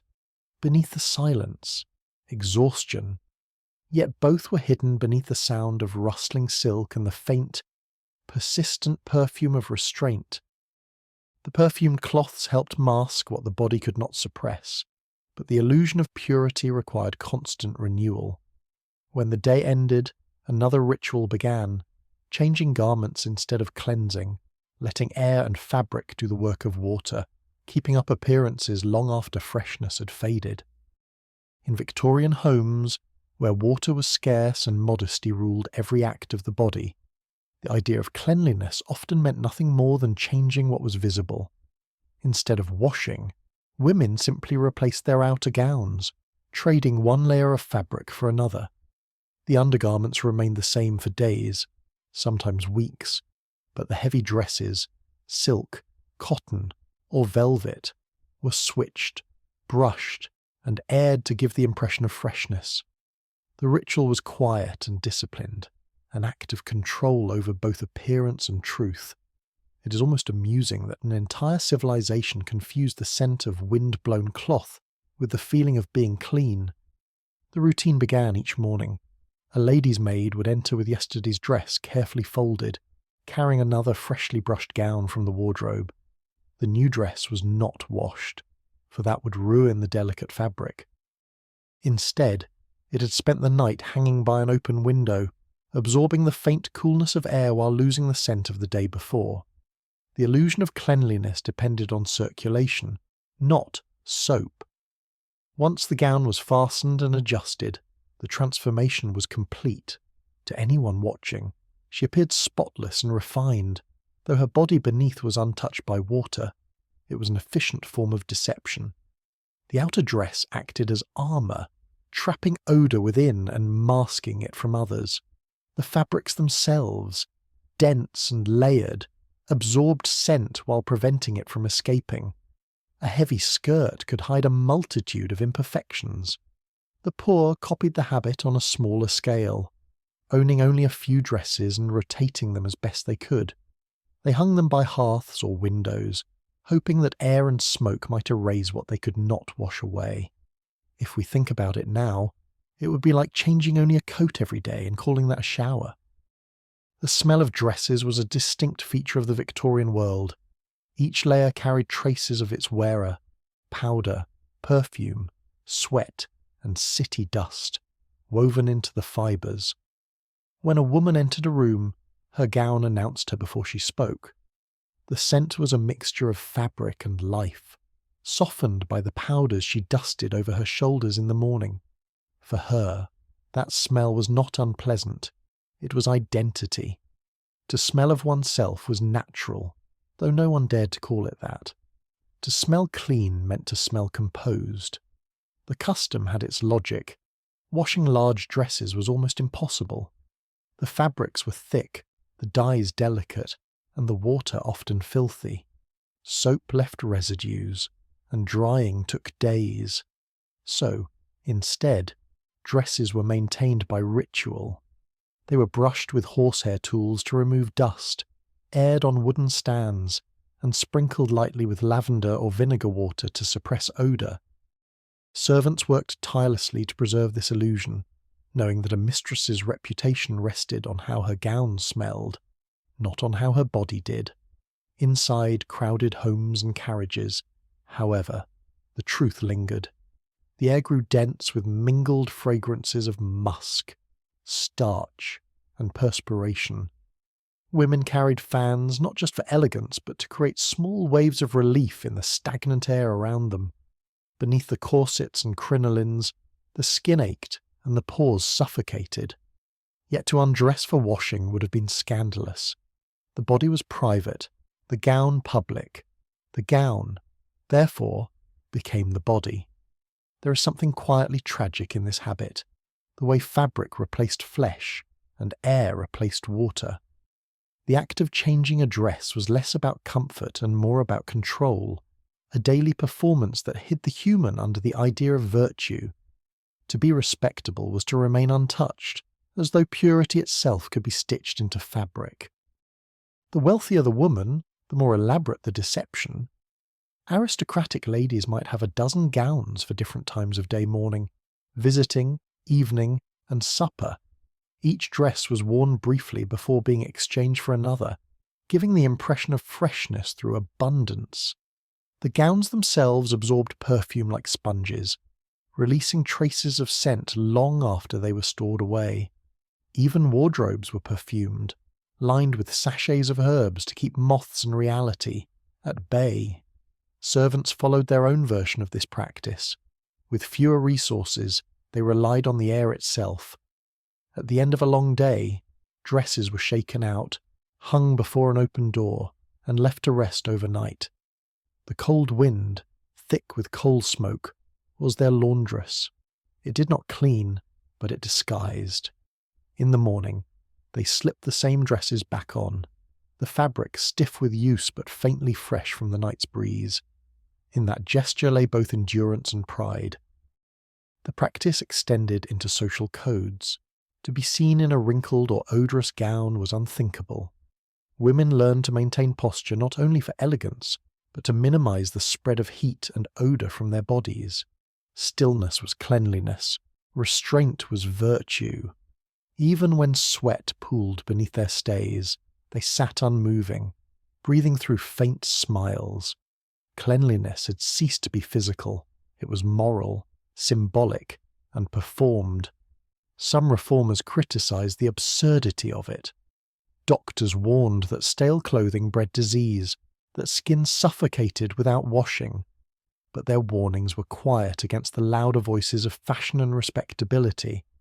To suggest that a lady's gown might carry filth was to insult her virtue. Thus, the deception continued, upheld by habit and pride. The air that drifted through city streets carried not freshness, but the mingled breath of thousands who lived this same ritual.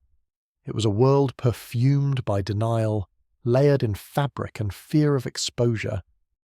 To look at a Victorian woman was to see elegance, to imagine what lay beneath was forbidden. As the evening came, the dress was again unfastened and hung aside, the skin beneath marked by corset lines and heat. The body exhaled into the air, invisible, unheard, unwashed. A fresh gown would take its place in the morning, and the illusion would begin again. Cleanliness, like virtue, could not be proven, only performed. The practice of changing gowns instead of washing shows how completely society replaced health with appearance. The dress did not cleanse, but it concealed, and concealment was enough.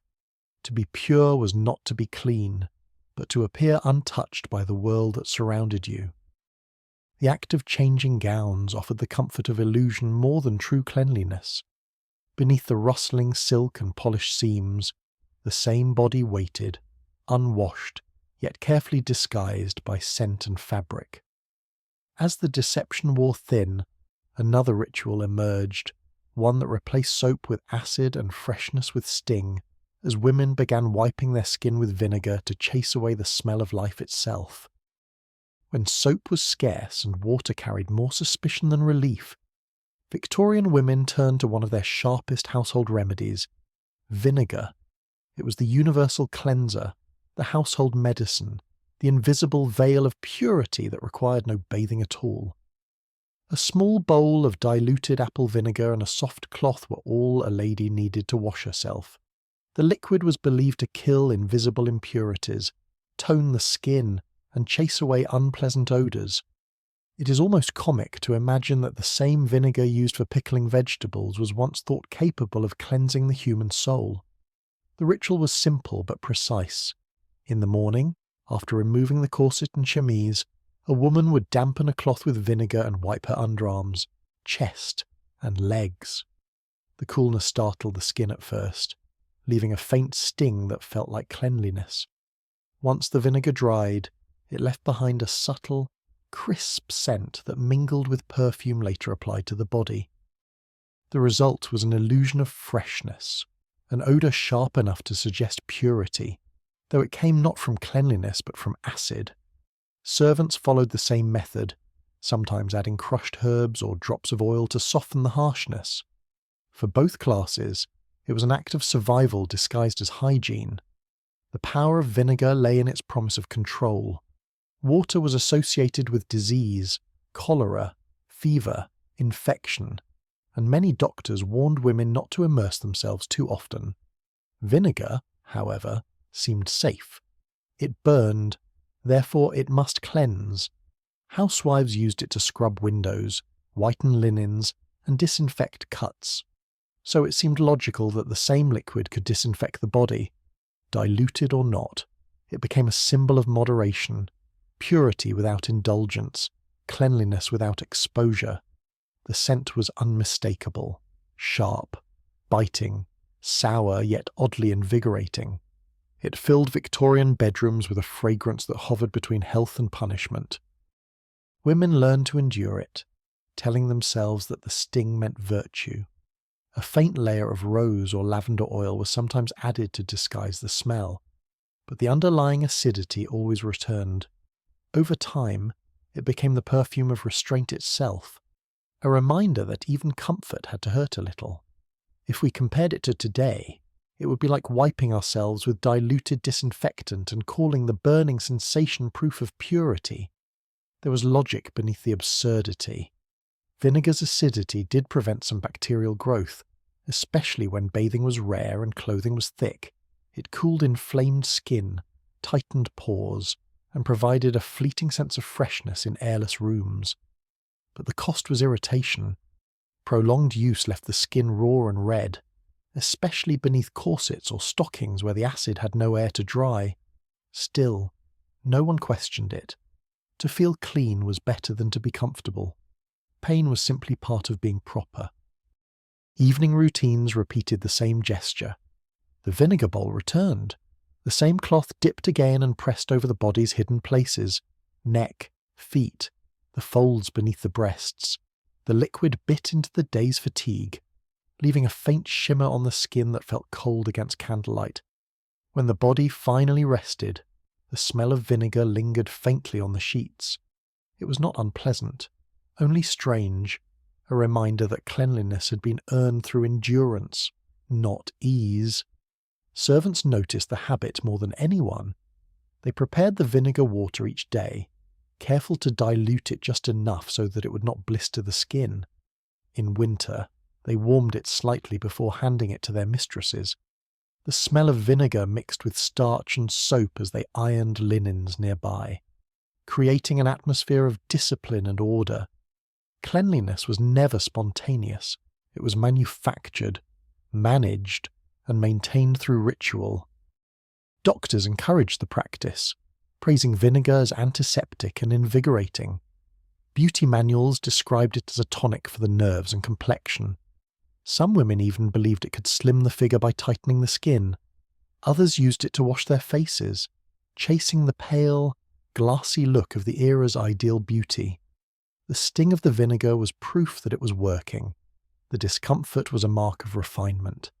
Something is haunting in the idea that pain could smell like purity, that the sour bite of vinegar was more comforting than the softness of water. The act of wiping with vinegar was not about cleansing the body, but about mastering it, proving that discipline was stronger than instinct. Each sting was a small triumph of propriety over pleasure. As fashions grew heavier and summers hotter, vinegar became essential. Women carried small flasks of diluted solution in their handbags, dabbing it on wrists and temples when faint from heat.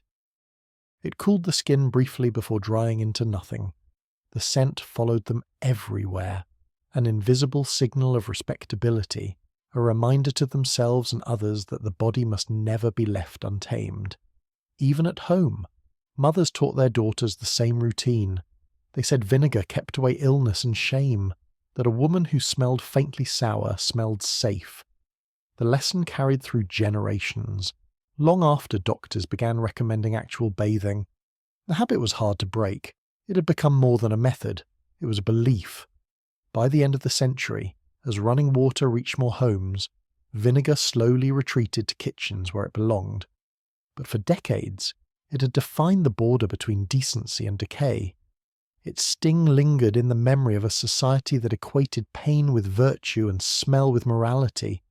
Vinegar left the body feeling bare but not clean, refreshed but not renewed. It was purity bought through discomfort, a temporary truce between hygiene and modesty. In the absence of water, it gave the illusion of salvation, a sour perfume of endurance that clung long after the cloth was dry.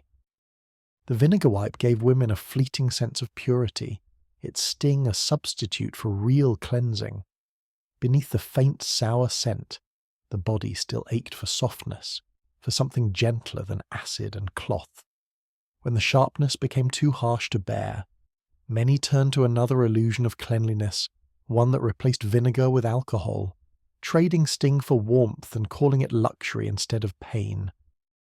When winter crept through the stone walls of Victorian houses and the chill made bathing unbearable, women turned to a ritual that promised warmth without water. They washed themselves not with soap and steam, but with wine and alcohol. The bottles that once filled decanters at dinner were repurposed as instruments of hygiene. A soft cloth, dipped in diluted spirits, was pressed to the skin and passed slowly over the arms, neck, and chest. The first touch was cold, almost shocking, followed by a faint burn that felt like proof of cleansing. It is strangely humorous that what once intoxicated the senses became, for the Victorians, a substitute for purity. Rubbing the body with alcohol was considered both medicinal and elegant. Doctors claimed it strengthened the nerves, tightened the skin, and prevented chills. The sting of the liquid was thought to awaken vitality in the blood. To the women who practiced it, the sensation was almost spiritual, a fusion of cleanliness and control. The faint fumes filled their rooms, hovering somewhere between comfort and sterility. As the alcohol evaporated, it left the skin cool, dry, and faintly perfumed with whatever spirit had been used: brandy, gin, or even diluted rum for those who preferred sweetness. The wealthy favoured imported French colognes, light mixtures of alcohol, herbs, and citrus oils. These were poured onto linen cloths and wiped along the body in long, even strokes. It was not bathing, but an imitation of it, a brief communion between skin and scent. Servants used simpler versions, rubbing themselves down with cheap gin or whiskey when water was frozen solid or rationed. In homes where fireplaces smoked more than they warmed, the sting of alcohol on bare flesh became its own kind of heat. The practice had logic, however flawed. Alcohol truly did kill some bacteria, though its drying nature left skin cracked and tender. In the absence of soap, it was both a curse and a cure. Women believed the sharp vapour carried away impurities, and when the burn faded, they felt renewed, refreshed not by water, but by evaporation. The absence of moisture was mistaken for cleanliness, the disappearance of scent for virtue. If one imagines it now, it would be like replacing a warm shower with a splash of vodka, convincing oneself that numbness means purity. The ritual was often performed in the evening, when the day's fatigue had settled into the body. A lady's maid would prepare the room by lighting candles and warming the linens. The mistress, half undressed, would stand quietly as her maid dampened a cloth and ran it across her shoulders, her arms, her back. The cold liquid bit at first, then soothed, leaving the skin pale and flushed at once. When it was over, she would be wrapped in a robe, her body gleaming faintly in the flickering light. It was an illusion of luxury, but also of discipline, the comfort of being touched without the scandal of immersion. The scent of spirits lingered faintly on the skin, mingling with the perfume later dusted over it. The mixture was strangely intoxicating, especially in small rooms warmed by coal fires. It left behind not the softness of soap, but a sharp, clean emptiness. The body smelled faintly of medicine, of refinement, of denial. There was pride in that restraint, a sense that one had conquered nature itself through cold precision. For many women, this method replaced water entirely during the colder months. Weeks might pass without a true bath, and yet they felt no shame.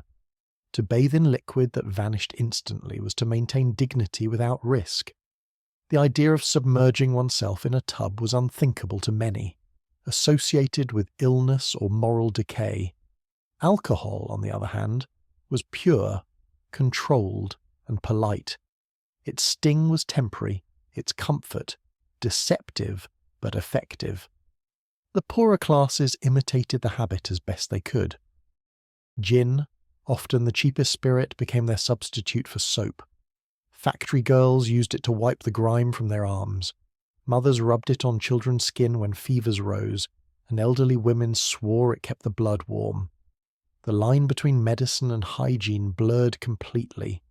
A bottle that served as a cure could also be a cleanser, tonic, or sin, depending on who used it. There is something deeply human in this, how necessity and vanity intertwined until the burn of alcohol felt like absolution. Cleanliness was no longer a matter of washing away dirt, but of proving mastery over it. The smell of spirits on one's skin became a sign of refinement, even when it hinted faintly at desperation. The practice spread through all levels of society, from the drawing rooms of London to the frozen cottages of the countryside. Beauty manuals encouraged it, praising its ability to invigorate the skin and preserve complexion. Some even claimed it prevented aging, as though dryness could halt time itself. Each application left the body slightly colder, slightly emptier, slightly further from its own warmth. By morning, the scent of alcohol had faded into a kind of purity, the purity of absence. The body was dry, the skin tight, the memory of touch replaced by numbness. It was in its way. perfect for an age that distrusted pleasure and worshipped restraint. The woman who used alcohol to wash herself could claim virtue in every chill of her skin. The bottles remained on dressing tables beside brushes and powders, half filled with spirits that shimmered like liquid frost. They were not for drinking, but for erasing, for wiping away what the body revealed. Even the faint dizziness that followed was welcome, a reward for discipline. Cleanliness had become a ritual of evaporation. The act of washing with alcohol was not simply about hygiene. It was a quiet confession of fear, of longing for purity without surrender. The liquid burned, cooled, and vanished, leaving nothing behind but scent and memory. The cold clarity of alcohol promised purity, yet it stripped the skin of warmth and comfort. Beneath the layers of silk, another struggle began, keeping the lower body dry and sweet in a world that refused to let women sweat. For that, they turned to powders and perfumes once more, dusted secretly into shoes and hems to keep even their steps smelling of virtue. Among all the invisible habits that shaped Victorian life, few were as quietly practical as the art of perfumed powdering. When water was avoided and the body bound in layers of cloth, women found other ways to remain fresh. One of these was to dust fragrant powder not on the skin, but into their shoes, petticoats, and the hems of their skirts. The fine mixture, part perfume, part protection, kept the lower body dry while pretending to cleanse what could never truly breathe.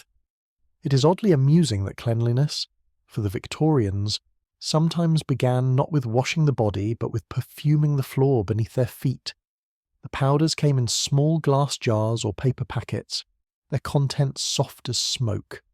They were made from starch, rice flour, or talc mixed with herbs and ground petals.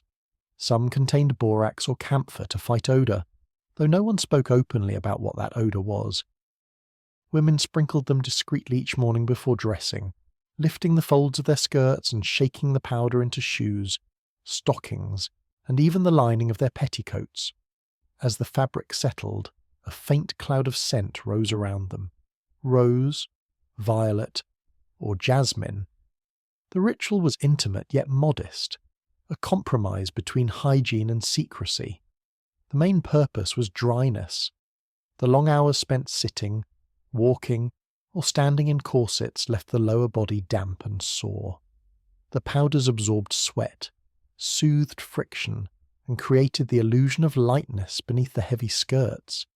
The sensation was cooling, almost luxurious, especially during summer. A woman could move through her day surrounded by the whisper of fragrance instead of the heaviness of heat. Her steps became part of her performance. Each motion stirred the air, releasing traces of scent like a faint halo of cleanliness. Yet beneath the elegance was quiet desperation. The powders did not clean, they concealed. When mixed with moisture, they formed thin films that clung to fabric and skin, sometimes irritating rather than soothing. Still, the alternative, allowing nature to exist unmasked, was unthinkable. The corset hid shape, the gown hid sweat, and the powder hid the truth beneath both. If we compared it to modern habits, it would be like spraying deodorant into our shoes and calling the scent of roses proof of virtue. Perfume makers competed to perfect the formula. Some added fine silver powder or crushed pearl for brightness, claiming it would make the skin radiant through fabric. Others promised medicinal benefits, boasting of antiseptic ingredients or powders that could preserve the delicate constitution. The irony was sharp cleanliness had become a luxury sold in ounces, measured not in purity but in price. The poorest women used plain flour or starch as a substitute, their faint sweetness a small comfort in the absence of perfume. In the homes of the wealthy, the morning routine of powdering was almost ceremonial.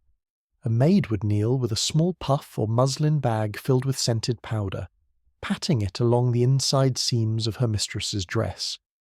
The air shimmered faintly with dust, catching light from the window.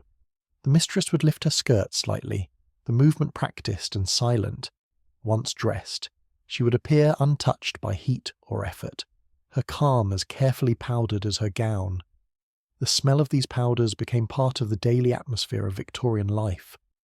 Parlours and carriages carried a faint blend of lavender and starch, overlaid with the musk of tightly closed rooms. The fragrance of garments clung to furniture, gloves, and curtains. To live among the upper classes was to exist inside a cloud of dry sweetness, pleasant from afar, stifling up close. What seemed delicate was often oppressive.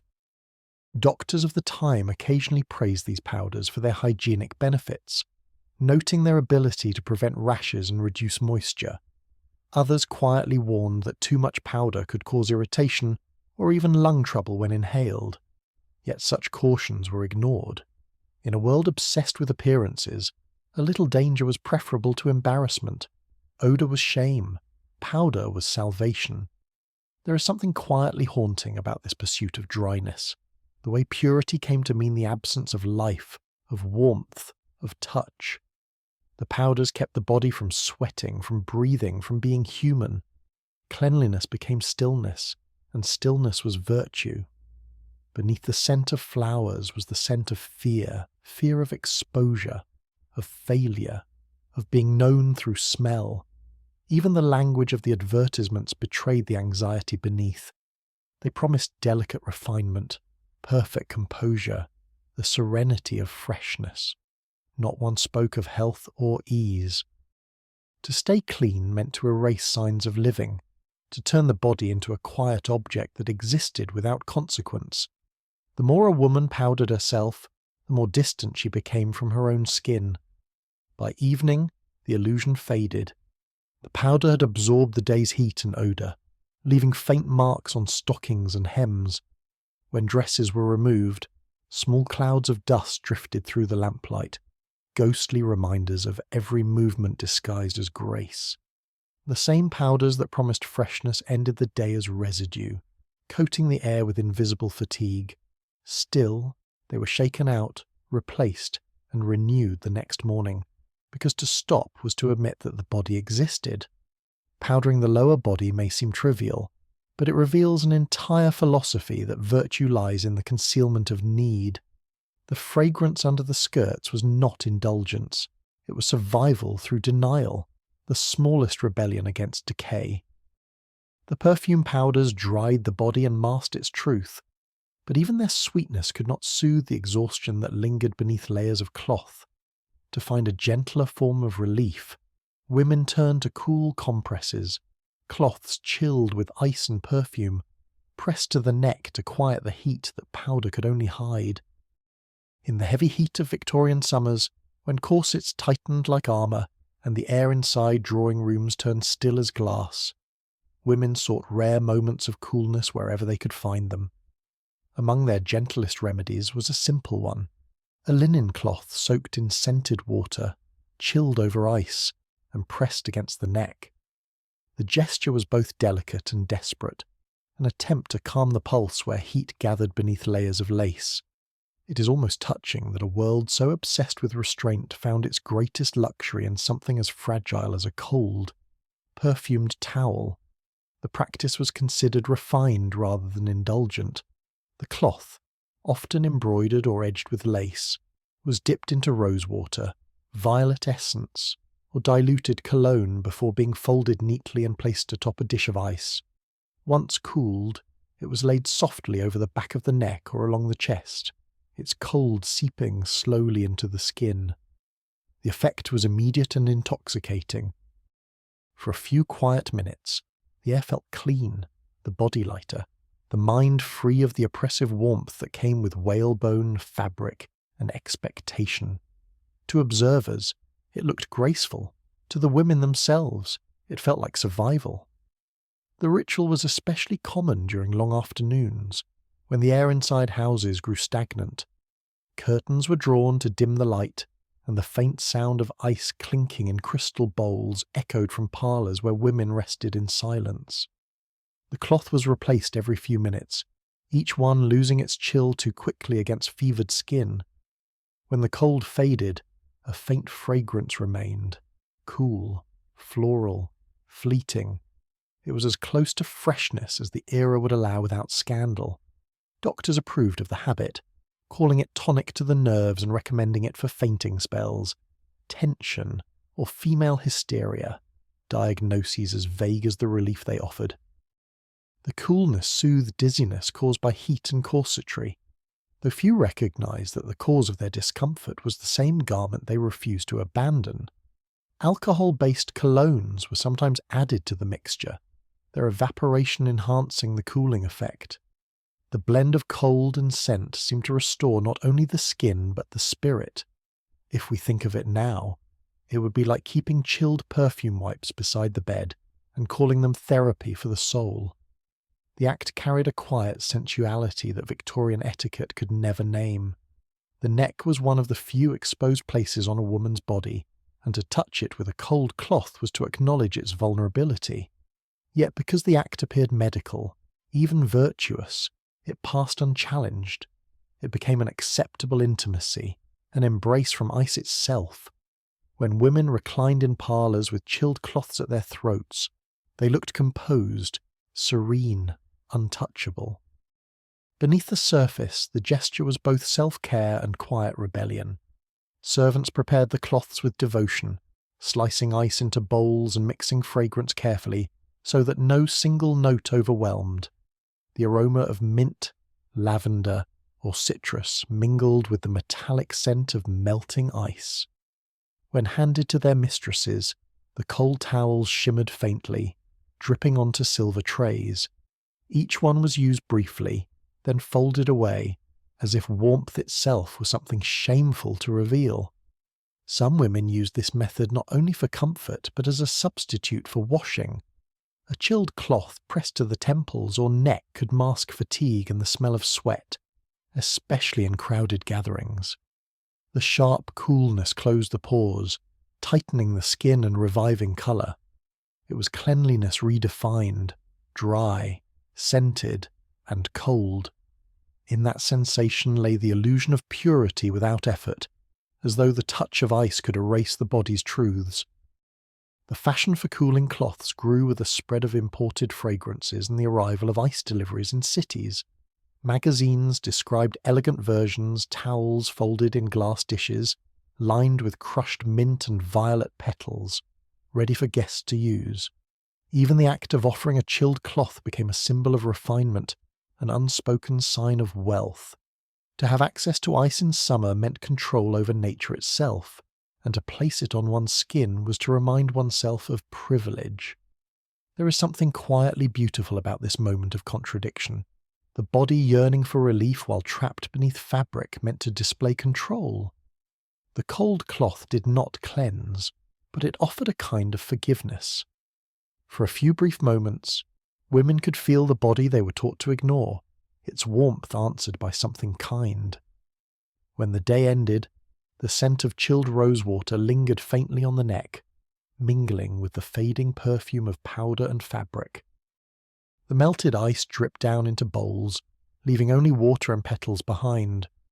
The room smelled of both decay and renewal, the sweetness of flowers, the faint sting of alcohol, the trace of warmth that could never truly be erased. The chilled cloth was not only comforting, it was a ritual, one that turned the act of cooling into a gesture of quiet power. In a life ruled by restraint, it allowed women to feel their bodies again, if only for a moment. By night, the same bowl of melted ice was sometimes reused, the remaining scented water dabbed on the wrists or feet before bed. It was not waste, but continuity. The cold turned gentle, the fragrance softer, the relief lingering just long enough to blur the day's discomfort. The chilled cloth offered a brief escape from the heat, but when the fabric was removed, the corset returned, pressing sweat and scent once more against the skin. To keep even that hidden, women turned to one last layer of protection, replaceable linings tucked into their corsets, absorbing what the powders and perfumes could not. Beneath the stiff curves of the Victorian corset, where fabric met flesh and air rarely reached, lay a hidden layer that few ever saw but every woman depended upon, the lining. It was the quiet guardian between skin and steel, a piece of cloth meant to absorb what society refused to acknowledge: sweat, scent, and the reality of a living body. The lining was changed often, sometimes daily, and though it seemed like a small gesture, it was essential to maintaining the illusion of constant freshness. It is strangely ironic that the secret to a lady's elegance depended on a strip of cloth no one was ever meant to see. The corset itself was never truly clean. It could not be washed without losing its shape, so the lining became the only part that touched the body directly. Made from fine cotton, muslin, or soft linen, it soaked up moisture and shielded the expensive garment from stains. Each morning, before dressing, a woman or her maid would remove the previous day's lining, now faintly yellowed and warm to the touch, and replace it with a new one pressed and scented with starch or violet water. The routine was as quiet as breathing, a ritual performed in the soft light of dressing rooms scented faintly with powder and iron. For the wealthy, boxes of fresh linings were kept folded neatly in cabinets, each one waiting for its single day of service. Servants would wash and dry them in the kitchen, the faint smell of soap lingering on the fabric before it was pressed flat again. Some women even ordered custom linings embroidered with initials or lace, proof that cleanliness, like everything else, could be dressed in luxury. The poor, lacking such excess, reused linings until they frayed, sprinkling them with scented powder to disguise the inevitable. The lining did more than protect the fabric. It absorbed discomfort. Corsets trapped heat, and bodies beneath them perspired even in the cold. Without the lining, irritation and sores were common, the skin marked with deep ridges from the whalebone stays. Changing the lining daily prevented rashes and created the illusion of renewal. The corset itself might remain unwashed for months, but its hidden layer allowed its wearer to feel clean, at least in theory. If imagined in modern times, it would be like changing the sheets every day but never washing the mattress, content to believe the surface is all that matters. The Victorian sense of hygiene worked in much the same way. Cleanliness was presentation, not purity. What others saw mattered more than what the body endured. For women of status, the lining was part of the rhythm of control that shaped their lives. It reminded them that perfection was maintained through quiet repetition, through the invisible effort no one praised. Maids moved wordlessly through the process, unfasten the corset, remove the lining, shake out the dust, replace the cloth, tighten the stays. The air filled with the faint rasp of fabric and the scent of pressed linen. By the time the corset was refitted, the body beneath it had been transformed, not truly refreshed, but prepared again to face the day's performance. Even the act of discarding the old lining carried a strange satisfaction. The used pieces were placed in a basket, their edges stiff with dried perspiration and traces of perfume. To throw them away felt like shedding exhaustion, though the body that wore them would soon repeat the same cycle. Some women, fearing waste, repurposed old linings as polishing cloths for jewellery or mirrors, as though glamour could erase the memory of fatigue. The constant replacement of linings reflected a deeper truth about Victorian cleanliness. It was less about health and more about concealment. The body was never free, only managed. Every scent was covered, every trace of warmth hidden beneath fabric that claimed to civilize nature. The lining became a metaphor for the age itself, beautiful, functional, and endlessly replaceable. There is something quietly sad about this, the belief that comfort could be stitched, pinned, and changed like clothing. Yet it also showed resilience. In a time when the female body was confined by fashion and expectation, these small acts of care were a kind of rebellion. They whispered that even within restraint, women found ways to tend to themselves. The wealthiest homes took this habit to extremes. Linings were perfumed with imported oils or ironed between sheets of lavender paper. The heat released the fragrance as the fabric warmed against the skin, turning the body into a hidden bouquet. Each change of a lining was both a cleansing and a ceremony. an unspoken promise that the body beneath the corset would never betray its natural scent to the world. Evening brought its own routine. Linings removed after long hours were heavier with wear, their faint dampness absorbed by the cool air. As the maid peeled them away, the skin underneath revealed pale imprints of seams and laces, like delicate cartography etched in pink and ivory. The relief of unfastening the corset was brief but almost divine, the breath expanding again for the first time all day. Then the body would be wrapped in a robe, and the corset hung back in its place, immaculate in appearance, though lined with exhaustion. The next morning, the cycle began anew. Clean lining, fresh powder, tightened stays. A performance of purity repeated until it felt natural, until even the act of sweating seemed improper. Cleanliness, like composure, became a mask worn daily.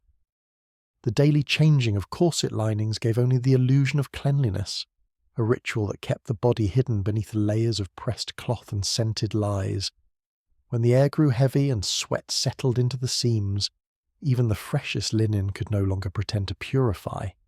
To escape that confinement, women turned to a ritual of heat and fragrance, stepping into sealed rooms filled with dry smoke that promised cleansing without a single drop of water. Inside the quiet rooms of Victorian houses, where curtains were drawn to keep out both sunlight and the curiosity of neighbours, women often performed what they called dry cleansing. It was a ritual for those who could not bathe yet longed to feel renewed. The process began with closing every window, sealing the air, and lighting small dishes of herbs, resins, or perfumed wood. The smoke rose slowly, coiling upward until it filled the room with a warm haze. Seated in silence, a woman would let the vapours brush across her skin, believing the scented air could lift away what water could not. The smell of lavender, sage, or rosemary mixed with the faint sweetness of burning sandalwood wraps the body in invisible warmth. It is oddly fascinating that the Victorians managed to make purification look like a séance. This ritual was more than a replacement for bathing. It was an illusion of control over one's body and its odours. Steam and fragrance worked as gentle disguises, softening the evidence of sweat, fatigue, and confinement beneath heavy garments. Women would remove only the outer layers of their gowns, standing in thin chemises as the mist settled against their skin. The warmth opened the pores, and the rising smoke absorbed the scent of the body beneath. When the air grew thick, it left a fine film of fragrant dust on the skin, a kind of dry wash that pretended to cleanse while only masking what lingered underneath. The ingredients used varied from home to home. Some burned dried petals gathered from gardens, others used herbs purchased in small paper packets from apothecaries. A few added drops of alcohol to intensify the scent, creating a soft crackle when the mixture touched flame. In the grand houses of London, perfumed bricks imported from the East were prized possessions, blocks of pressed spices that released layers of scent with each use. The air they produced was heavy and intoxicating, thick with luxury. For poorer households, a handful of dried rosemary or orange peel served the same purpose, though the smell disappeared more quickly. The ritual's charm was its simplicity. No water, no cold shock, no struggle with corset laces or heavy fabrics. It was gentle and quiet, performed alone or with the help of a maid. Women would sit before mirrors clouded by smoke, their outlines blurred, their reflections softened to ghosts.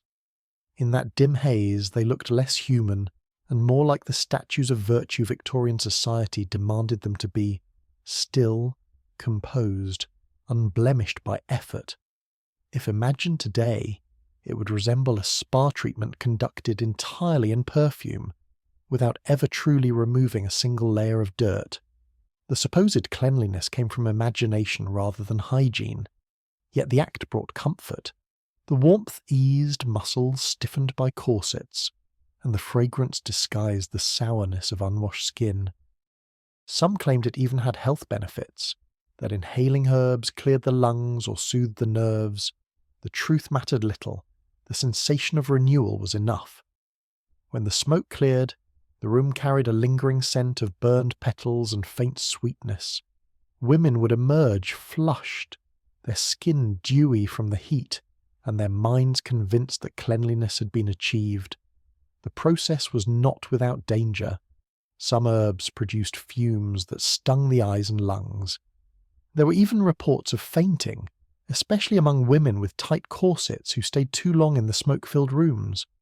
But discomfort was part of the ritual's appeal. Pain, in the Victorian mind, often signified effectiveness. If the process stung, it must have been working. The thin line between purification and punishment blurred easily. Dry cleansing became particularly popular during winter when water was too cold to use and bathing could invite illness.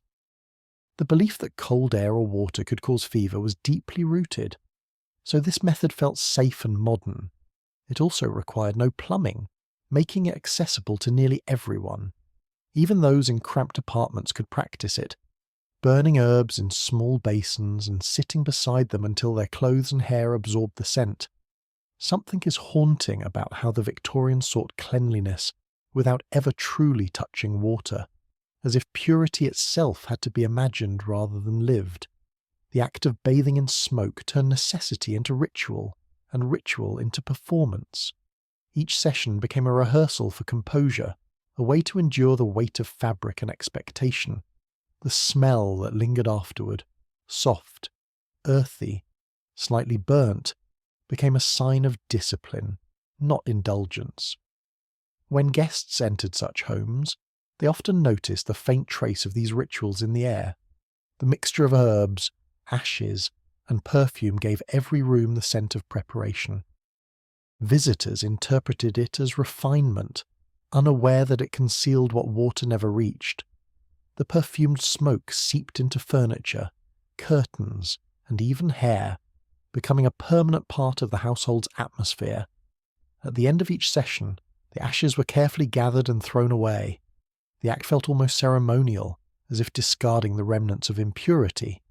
Yet the ashes were only the physical remains of fragrance, not filth.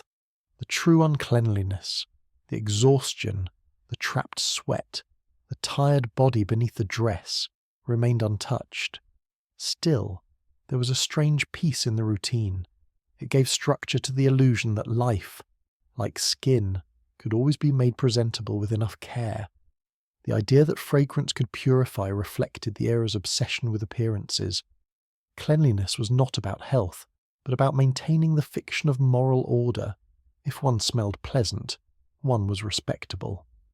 Scent became both armour and disguise, a way to navigate a world that valued composure over truth. The dry bath of herbs and smoke, therefore, was less about cleansing the body than quieting the conscience. In a society where women's lives were confined by rules and layers of fabric, it offered a rare sense of control, illusory yet deeply comforting.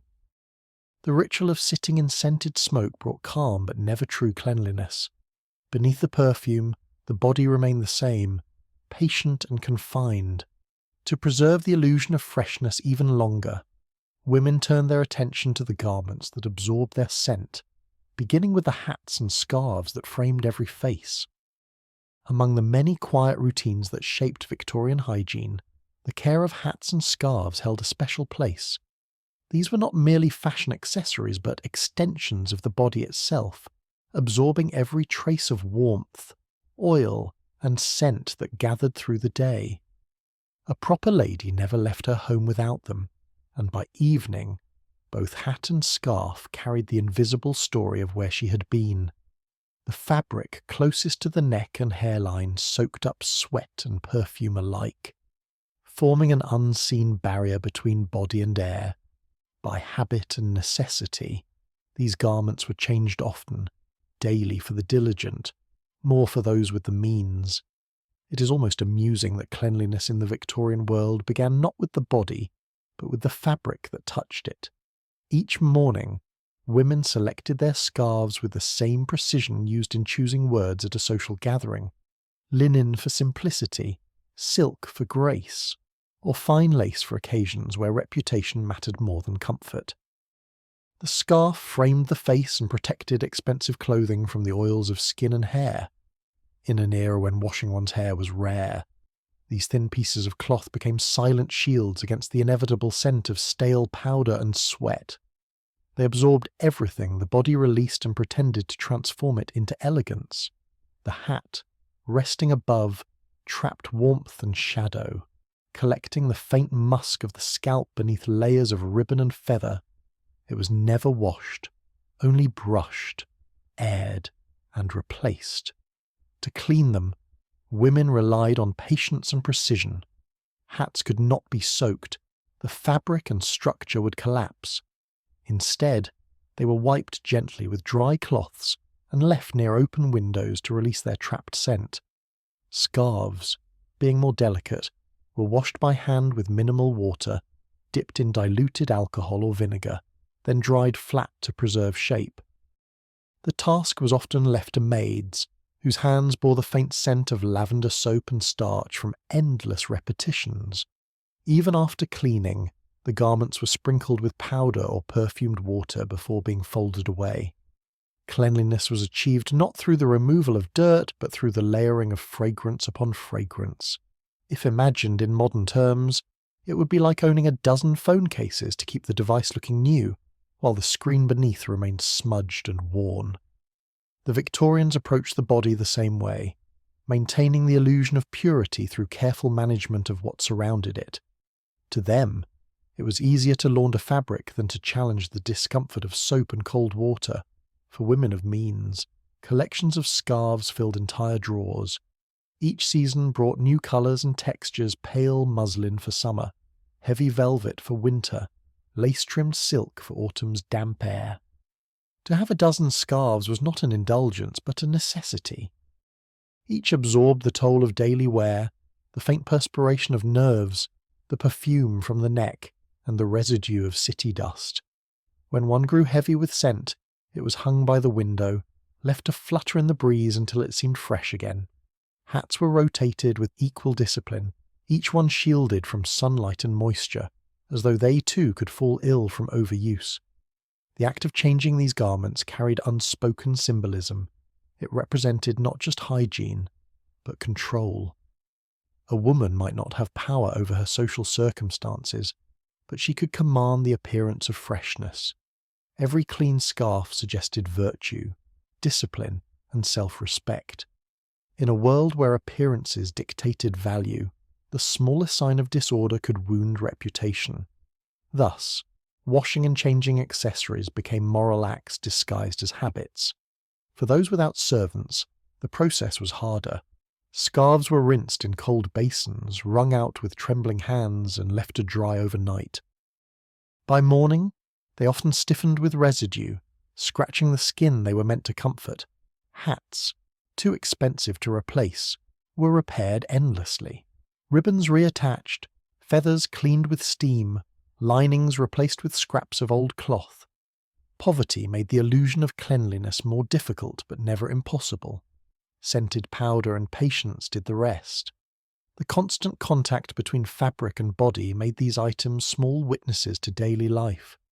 They soaked up whispers of perfume, dust from the street, and the warmth of hurried walks. Some women pressed sachets into their scarf drawers, believing the lingering smell of lavender could ward off sickness. Others preferred rose water, thinking it refined. Whatever the method, the goal remained the same: to convince both self and society that cleanliness was a state of being rather than an act of washing. The attention paid to hats and scarves extended even to sleep. Before bed, some women aired their garments by candlelight, shaking them out gently and laying them across chairs. The gesture looked almost tender, as if tucking away a secret.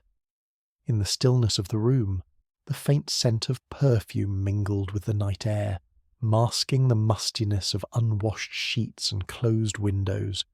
It was a cleanliness of illusion, soft, deliberate, and deeply human. There is something quietly tragic about how much effort went into pretending the body was untouched by its own nature. Yet within that tragedy lay a kind of beauty, the determination to remain graceful, even when comfort was a luxury. The scarf that clung to a neck or the hat that pressed against the brow became shields against both dirt and vulnerability. Even those who mocked the vanity of such habits could not deny their effect. A well-kept scarf suggested refinement. A soiled one invited judgment. Women learned early that reputation smelled as strongly as perfume. And so, they washed, aired, and folded with care, crafting an armour made not of metal but of fabric and fragrance, in public spaces, churches, markets, and drawing rooms. The soft scent of starch and lavender followed women like a second skin. It was not the smell of soap or water, but of preservation. Every scarf, every hat, whispered a message the body beneath may suffer, but it will not reveal its suffering. Changing hats and scarves became a ritual of dignity in a world where cleanliness was more social than physical. The neck stayed perfumed, the fabric stayed pure, and appearances remained intact. Yet at night, when the last garment was removed, another ritual awaited, one performed not for society, but for the self, where even in sleep, the body had to keep smelling sweet. When night came to Victorian bedrooms, the sound of the city dimmed and the air grew thick with perfume.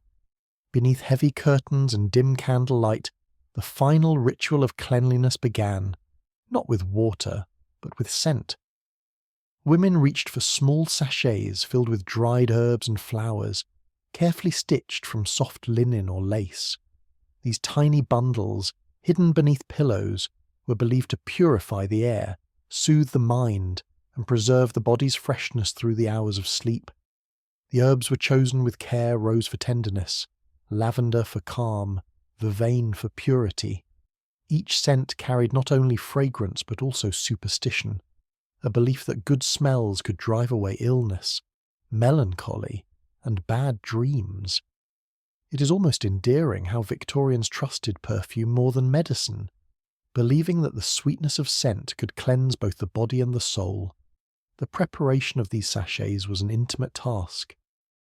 Women mixed the herbs by hand, crushing the petals until they released their fragrance. Some added a few drops of essential oil, others slipped in bits of ribbon or curls of orange peel. Each packet was sewn shut with delicate stitches, sometimes monogrammed with initials or bound with silk thread. For the wealthy, perfumers sold pre-made sachets in ornate boxes lined with tissue paper. For the poor, the contents were simpler: lavender gathered from gardens or dried rose petals saved from bouquets long past their bloom.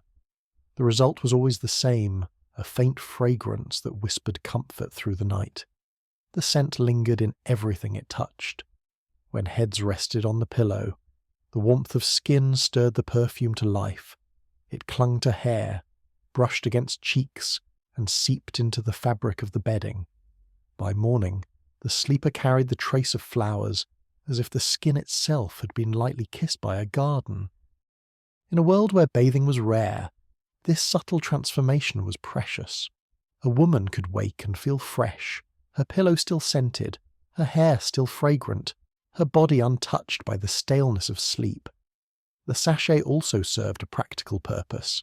Pillows and mattresses, rarely washed, held the smell of human life, oil, sweat, and time. The herbs masked these odours, creating an illusion of purity. The stronger the scent, the cleaner the bed seemed.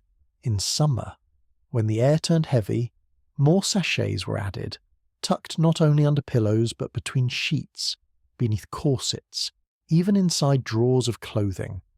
The perfume spread like invisible wallpaper, covering the reality that true cleanliness was still out of reach. If imagined in today's world, it would be like placing scented candles in a room never cleaned, convincing ourselves that fragrance alone could erase the dust. The Victorians were masters of such illusions, finding comfort in appearances when comfort itself was scarce. They lived in close quarters with disease, smoke, and decay, yet believed that beauty and fragrance could shield them from all of it. The sachet under the pillow became a kind of charm, a soft, fragrant denial of everything harsh and unclean. The routine surrounding bedtime was deliberate and quiet. A woman would undress slowly, her corset unfastened, her hair brushed out by lamplight. The air was cool, scented faintly with lavender oil rubbed into wrists and temples. The sachet was placed beneath the pillow, the candles dimmed, and the silence of the room deepened. Outside, carriages rattled distantly on cobblestones. Inside, the faint crackle of cooling fabric was the only sound. The body, bound all day, could finally breathe. In the darkness, perfume replaced the need for water. The scent itself became cleansing, a fantasy of purity drifting between sleep and consciousness. For many, the sachet carried memories. The smell of a particular herb could recall a mother's hands, a lost lover, or a place long left behind. Some women kept the same sachet for months, refilling it with new herbs as the old ones faded. Others treated it like a diary, storing petals from bouquets given on special occasions. The fragrance changed over time, softening, blending with the faint salt of tears and dreams. Cleanliness and memory intertwined until scent became something sacred, a bridge between daily ritual and emotion. Even servants, who had little luxury, practiced their own versions of this custom. They stuffed bits of lavender or mint into scraps of cloth, hiding them beneath thin pillows or folded sheets. It was a small comfort in crowded quarters, a private act of dignity in lives governed by labour. No matter how poor, every woman deserved to wake smelling like flowers, even if those flowers came from weeds growing by the roadside. The belief in the power of scent went deeper than comfort. Victorians thought foul smells carried disease, the infamous miasma that poisoned the air. By contrast, sweet odours were seen as protection. Lavender was thought to purify, rose to heal, and verbena to guard against nightmares. The sachet under the pillow was therefore more than decoration. It was a shield against unseen threats. To sleep in fragrance was to sleep safely, embraced by purity itself. Something is moving about how they sought peace through such fragile means, as if the soul could rest only when surrounded by the illusion of flowers. The faint perfume rising from a pillow was a promise that life could remain soft, even in a world filled with hardness. It was a whisper of grace, repeated every night until morning. By dawn, the scent lingered faintly in the hair and on the skin. When a woman rose, she carried it with her like a secret. The fragrance clung to her dress and followed her through the first tasks of the day, a silent continuation of her nighttime ritual. Visitors would notice it and think her freshly bathed, unaware that her purity came not from soap, but from a handful of dried herbs hidden beneath linen. The boundary between real and imagined cleanliness had long blurred, replaced by the calm comfort of habit. As the years passed, the practice remained. Even as plumbing improved and baths became more accessible, the sachet never disappeared. It evolved into a token of nostalgia, a remnant of gentler illusions. The act of sleeping with flowers beneath one's head endured, less as hygiene and more as poetry, a soft defiance of the world's coarseness. Night after night, the same hands that once powdered faces, brushed hair, and tied corsets reached for those tiny, fragrant bundles. The ritual carried through generations, leaving behind the faint ghost of lavender and rose in the folds of time. The habit of sleeping with scented sachets revealed what all these rituals had in common, a longing to stay untouched by the dirt of life, even while surrounded by it. Each practice, from dry baths to perfumed linens, was less about cleansing and more about hope. The hope that grace could outlast decay. The Victorians lived within that contradiction, always chasing beauty in a world that rarely offered purity. Their rituals may seem strange now, but in their quiet determination lies something deeply human, the refusal to surrender to the ordinary. May the scent of those old sachets linger in imagination, as soft and persistent as the dreams they once guarded. Sleep well, and let history's faint perfume carry you gently into the night.